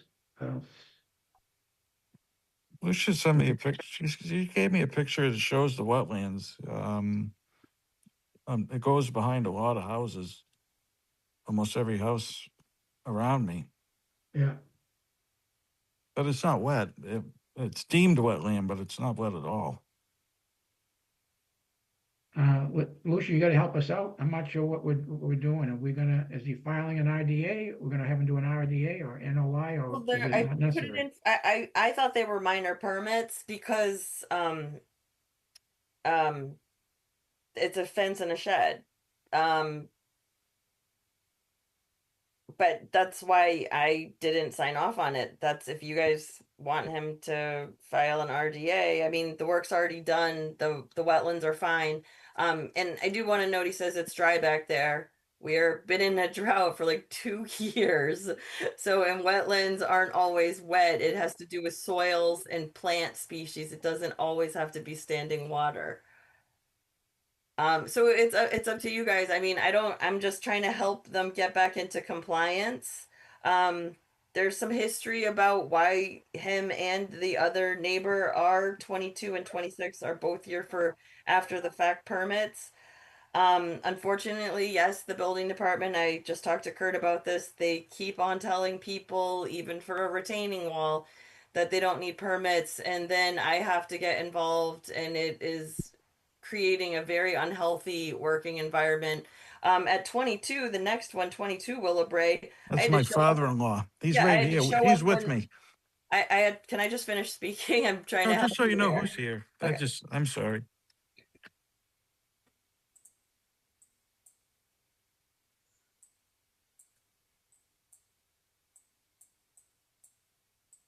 So I don't know, do you guys want to hear what I have to say or no? I mean, Yeah. it's just the building department. I had to send out an email a few weeks ago, and then I had to talk to Kurt, my boss, today about this. The building department and other departments, that's fine if they don't need permits from them, but what they need to remind applicants, what I remind applicants is you're fine with the wetlands, but you might need to go to health, you might need to go to building, you might need a special permit from the city council. And unfortunately, that's not happening, and it's putting me in this very awkward situation of 22. I had to show up to this very nice man's house, and I almost stopped him from putting up his shed. And then once he informed me the person who told him, I knew who the person was, it was confirmed. I let him keep putting his shed up because I just feel like it's kind of crazy that I should be throwing myself in front in a work zone, an active work zone over a shed. So it's, do you guys want me to pull up an aerial and show you like what's going on? Or I think everything's fine. Everything's in backyards that are existing backyards. No one's doing anything in the wetlands except I did notice that there's a lot of grass piles and landscaping debris, and I spoke to everyone, all three owners, including the middle one, that they cannot do that, and I hope that everyone understands that. So that's really the only issue here. I don't have an issue with the fence, and I don't have an issue with either one of the sheds. Okay. So my question would be, if this had been done properly, or with the proper permit, if there is buffer zone, this is buffer zone activity, there would have been either an IDA or a notice of intent, and either one, notice of intent would have had conditions, and the RDA may have had conditions. So the fact that this work was done, okay, it's done, and luckily nothing was really adversely impacted, but there's no permit associated with it that we can even put conditions to make sure that something else doesn't happen. So it's like you say, after the fact, I think they need to file for a permit. So it goes on the record. We have something in file that says, this is what's done, and this is what can't be done beyond this. So, They have to go for a notice of intent. well, maybe we'll do it as an IDA then. I mean, if it's buffer zone, and Lucia feels that no damage was happened, there's no How big is the replication, shed? and it's only a shed, then file an IDA. Yeah, I mean, just playing devil advocate here, what's the RDA actually going to do except make them spend like $1,000 each for filing? And why And they were both told by the building department, and the building department didn't make it clear that they needed to also speak with me. I mean, I'm trying to put myself in their shoes. Yeah. I'd be pretty upset if a building official told me, go ahead and do it, and then all of a sudden I show up, which is what happened. I was actually at the middle house, I think it's 24. I was there for a violation that is definitely coming to you because their whole backyard was torn up. They did all sorts of crazy stuff in their backyard. They got sheds, they got gazebos, they got hangout areas, fences. They started, the whole reason why this all started was because the people in the middle started a fire, and then it burned the guy to the left shed. And all he was doing, the poor guy who hasn't even spoken yet, he was rebuilding his burnt down shed. So there was already a shed there. I mean, I don't know if we want to vote on both of these together, but I mean, I don't really see what an RDA is going to do except make them jump through tons of red tape. If you guys want them to do that, but it's like the damage is done, it's there. Either have them remove it, and if they don't want to remove it, file an RDA or approve it as a minor permit. let me, how big is the shed? It's mine is, I think, 10 by 12. 10 by 12, so it's under the 200 square feet, so that's why you Yeah. didn't need the permit. That's why you were told you didn't need the permit, right? Yeah, my father-in-law's, his is 10 by 18. Yeah, so it's 180 square feet, and then the other one, what do you say was 10 by 12? Yeah, his is a little larger than mine. Yeah, so you have 120 square feet and then 180 square feet. So anything under 200, you don't need a permit for because it's not deemed a permanent structure, which is why you didn't have to get your permit. Yeah. So that's why they probably got the okay. So it's and then you already have the shed there. I mean, I don't know. I'm Fine. playing devil's advocate as well with Lucia, saying this is how they got the okay because it didn't fall under the scope of the building department to warrant them to need a permit on their If it end. was bigger than the whatever, I think it's Over 200 200. square feet, anything over 200 square feet is deemed a permanent structure. Yeah, that's why mine, the two of us. He's here with me. He's in my house. Yeah, then you would have had to show That's all property right. lines, you would have had to show where it was gonna go. You Yeah. would've had to do that whole, yeah, so. Is the fence a stockade fence? No, it's vinyl, plastic.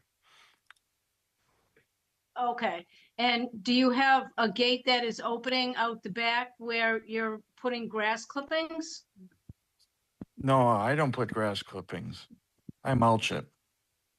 I don't like to go in the backyard. I always seem to get itchy, so I stay away. I'm not really an outdoors person, but I don't go back there and actively dump. No. Okay, because Lucia did mention That that was she saw. my father-in-law's, Robert. And how long was that other shed there, the one that burned, how long was that there before that incident happened? He bought that house in 1987. It had been there all those years. Yeah. There were 3 sheds that actually burned down. 3 sheds? Yeah, they all got destroyed, but from the neighbor. 3 separate properties, I imagine.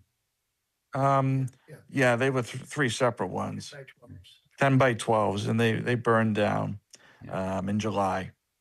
Yeah, I mean, I don't know.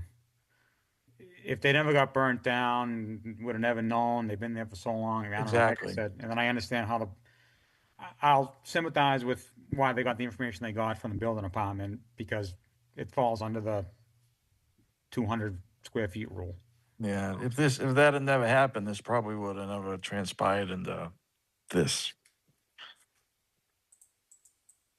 I'd like to make a motion to approve the minor permits for 26 Willowbrae Drive and 22 Willowbrae Drive. Second.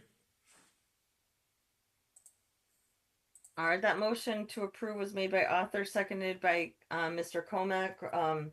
Roll call, Rizzo, Yes. Vivaldi, Yes. Comac, Yes. Athos, Yes. Portamunch. Well, my concern is that, dumping the yard waste. It's been a lot. Stop. Yeah, nothing going forward. We'll go forward with the dump there any longer. For myself, which I don't do, and my father-in-law, Robert. Okay. Then yes. McCarthy. Yes. All right, so that motion to approve those 2 minor permits passes 6-0. Yes, I did speak with not David, but I spoke with the owner of 22. Yeah. He's here, Robert. Yes, so in the 24, I told them we do have leaf pickup and grass clipping pickups, and then the city does offer like dump day. I think it's like the last Saturday of the month where you can bring your grass and yard clippings to Department of Public Services or just right next door. All of that information's on the website, and so yes, please do not continue to dump back there. Okay, agreed. Okay. Thank you, everybody. We appreciate it very much. Thank you. Through the chair, Lucia, just for my own information. Where's the wetlands? Behind the house? Yeah, I just had the GIS up. Hold on. All right, whatever. I know where that is, and I just can't believe there was a wetlands there, but I guess there is. It's pretty big.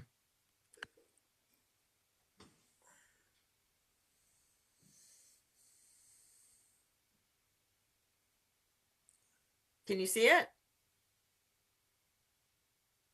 I guess so. Yeah.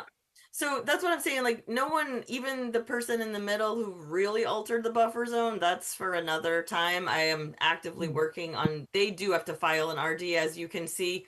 They did, like, there's a lot of work in the middle here. This is the house with the fence right here, and that's the shed. And then this, I believe that might be the old shed. That was And one then, of them. yeah, I think that's the old shed, and that's pretty much where I saw it. It's a little bit off of, it's a little farther off of the lot line now where the new shed is. The building inspector was with me that day, and he said that everything was fine as far as they're concerned. I just grew up in that area. I never knew there was a wetlands there. Since '86, I even know it. Okay. And moving on. Next item, tree permits, 26 Rockaway Road. Kevin and Bonnie Valez remove one dangerous tree near a shed approved by our agent on 10/3/25 with the condition that the stump must be remain at least 1 foot tall and no grinding or grubbing of the stump is allowed. To be ratified. I mean, motion to ratify this item on the tree permits. Motion to ratify. Someone second that? Second. All right. Okay. That motion was made by Arthur, seconded by Bruce, excuse me, roll call Rizzo, Yes. Vivaldi, Yes. Comac, Yes. Gaithus, Yes. Portamonch, Yes. and McCarthy. Yes. All right, great. That has passed 6-0. Okay, next, other business, minutes. 7/3/30 are done. 9/10/25, Alicia started. Yeah, the only one that you guys are voting on are July. Okay, motion to approve July minutes. I think the only people who can actually vote on it are the core four, Rizzo, Vivaldi, Comac, and Athos, because obviously the new people weren't Yeah. here. They don't know what we talked about. Yeah, Move to approve the minutes. Second. All right, that motion was made by Arthur, seconded by Mike Vivaldi. Roll call Rizzo, yes, Vivaldi, Yes. Comac, Yes. and Athos. Yes. All right, so that motion passes 4-0 with the two alternates not able to vote. okay. All right, last item is the discussion about regarding the beaver dam. Getting some calls on that. And I don't know what's happening, but I believe that if you alter a beaver dam or build a beaver dam, when one's been permitted, legally permitted and removed, is unauthorized. It's a change, you're making a change to something without a permit. I think that's a serious offense. And I'm kind of tired of hearing this.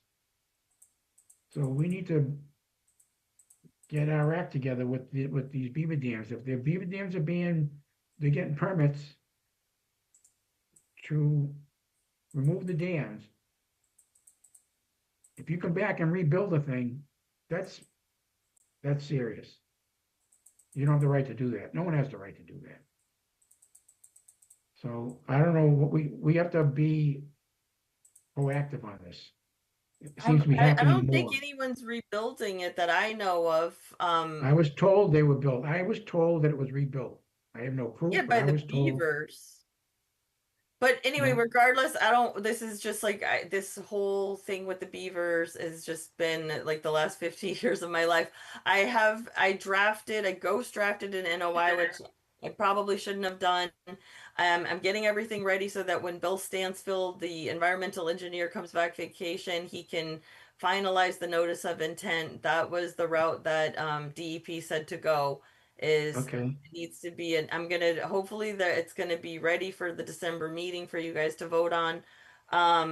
But I mean, I saw a video of someone like years ago near the beaver dam, but I don't know if anyone's like actually going out and like, reconstructing a beaver dam. Like maybe their kids are taking like a twig or something and throwing it on there, but that's news to me. I don't think anyone's told me that someone is like physically getting in the water and actively building a beaver dam like a beaver. That sounds kind of crazy to me, but Yeah. Well, someone told me that. That a human is building a beaver dam? Rebuilding it. So one Okay, is making it so hard? I'm being told that for proper reasons, the dam is being breached by permit, by law. And I'm told that somebody's going back and throwing stuff back in there to create the dam again. That's all I know. I didn't see it. I'm just telling you someone called me to tell me this. Yeah. Those conservationists.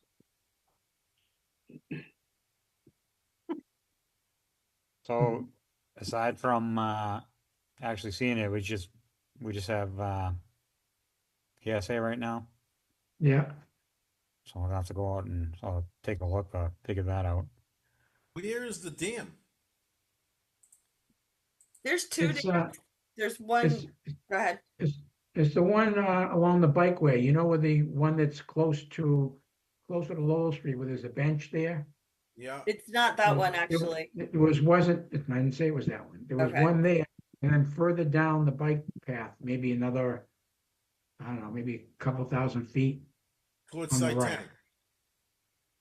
Yeah, before you get to site 10, I think. Yeah. Yeah, on the right, there's like an open water body, and Right. and it'd be pretty damn difficult to get out there. But I believe that's been happening. So we'll just try to be advocates, and I mean, I walk the bike path. I haven't been down there in a while, but keep an eye out myself. Well, I suppose the dam was removed and maybe somebody was getting flooded. Then they wanted to stop the flooding, maybe. Well, whatever it is, but you can't do that. That's against the law. So, so, and I'm told that it's not being done. I've been told that it's done deliberately. So we just gotta, that's all I can say. We just need to be proactive and try to stay on top of that. The beaver dam thing goes back many years. I've been dealing with this thing for, I can't tell you how long. And so I thought things were kind of settled, and we finally got through, I thought, some bad times, and we were just periodically taking the dams down, they get a permit, and they trap whatever they need to do. But it sounds like might be getting ugly again. So we have to just stay on top of it.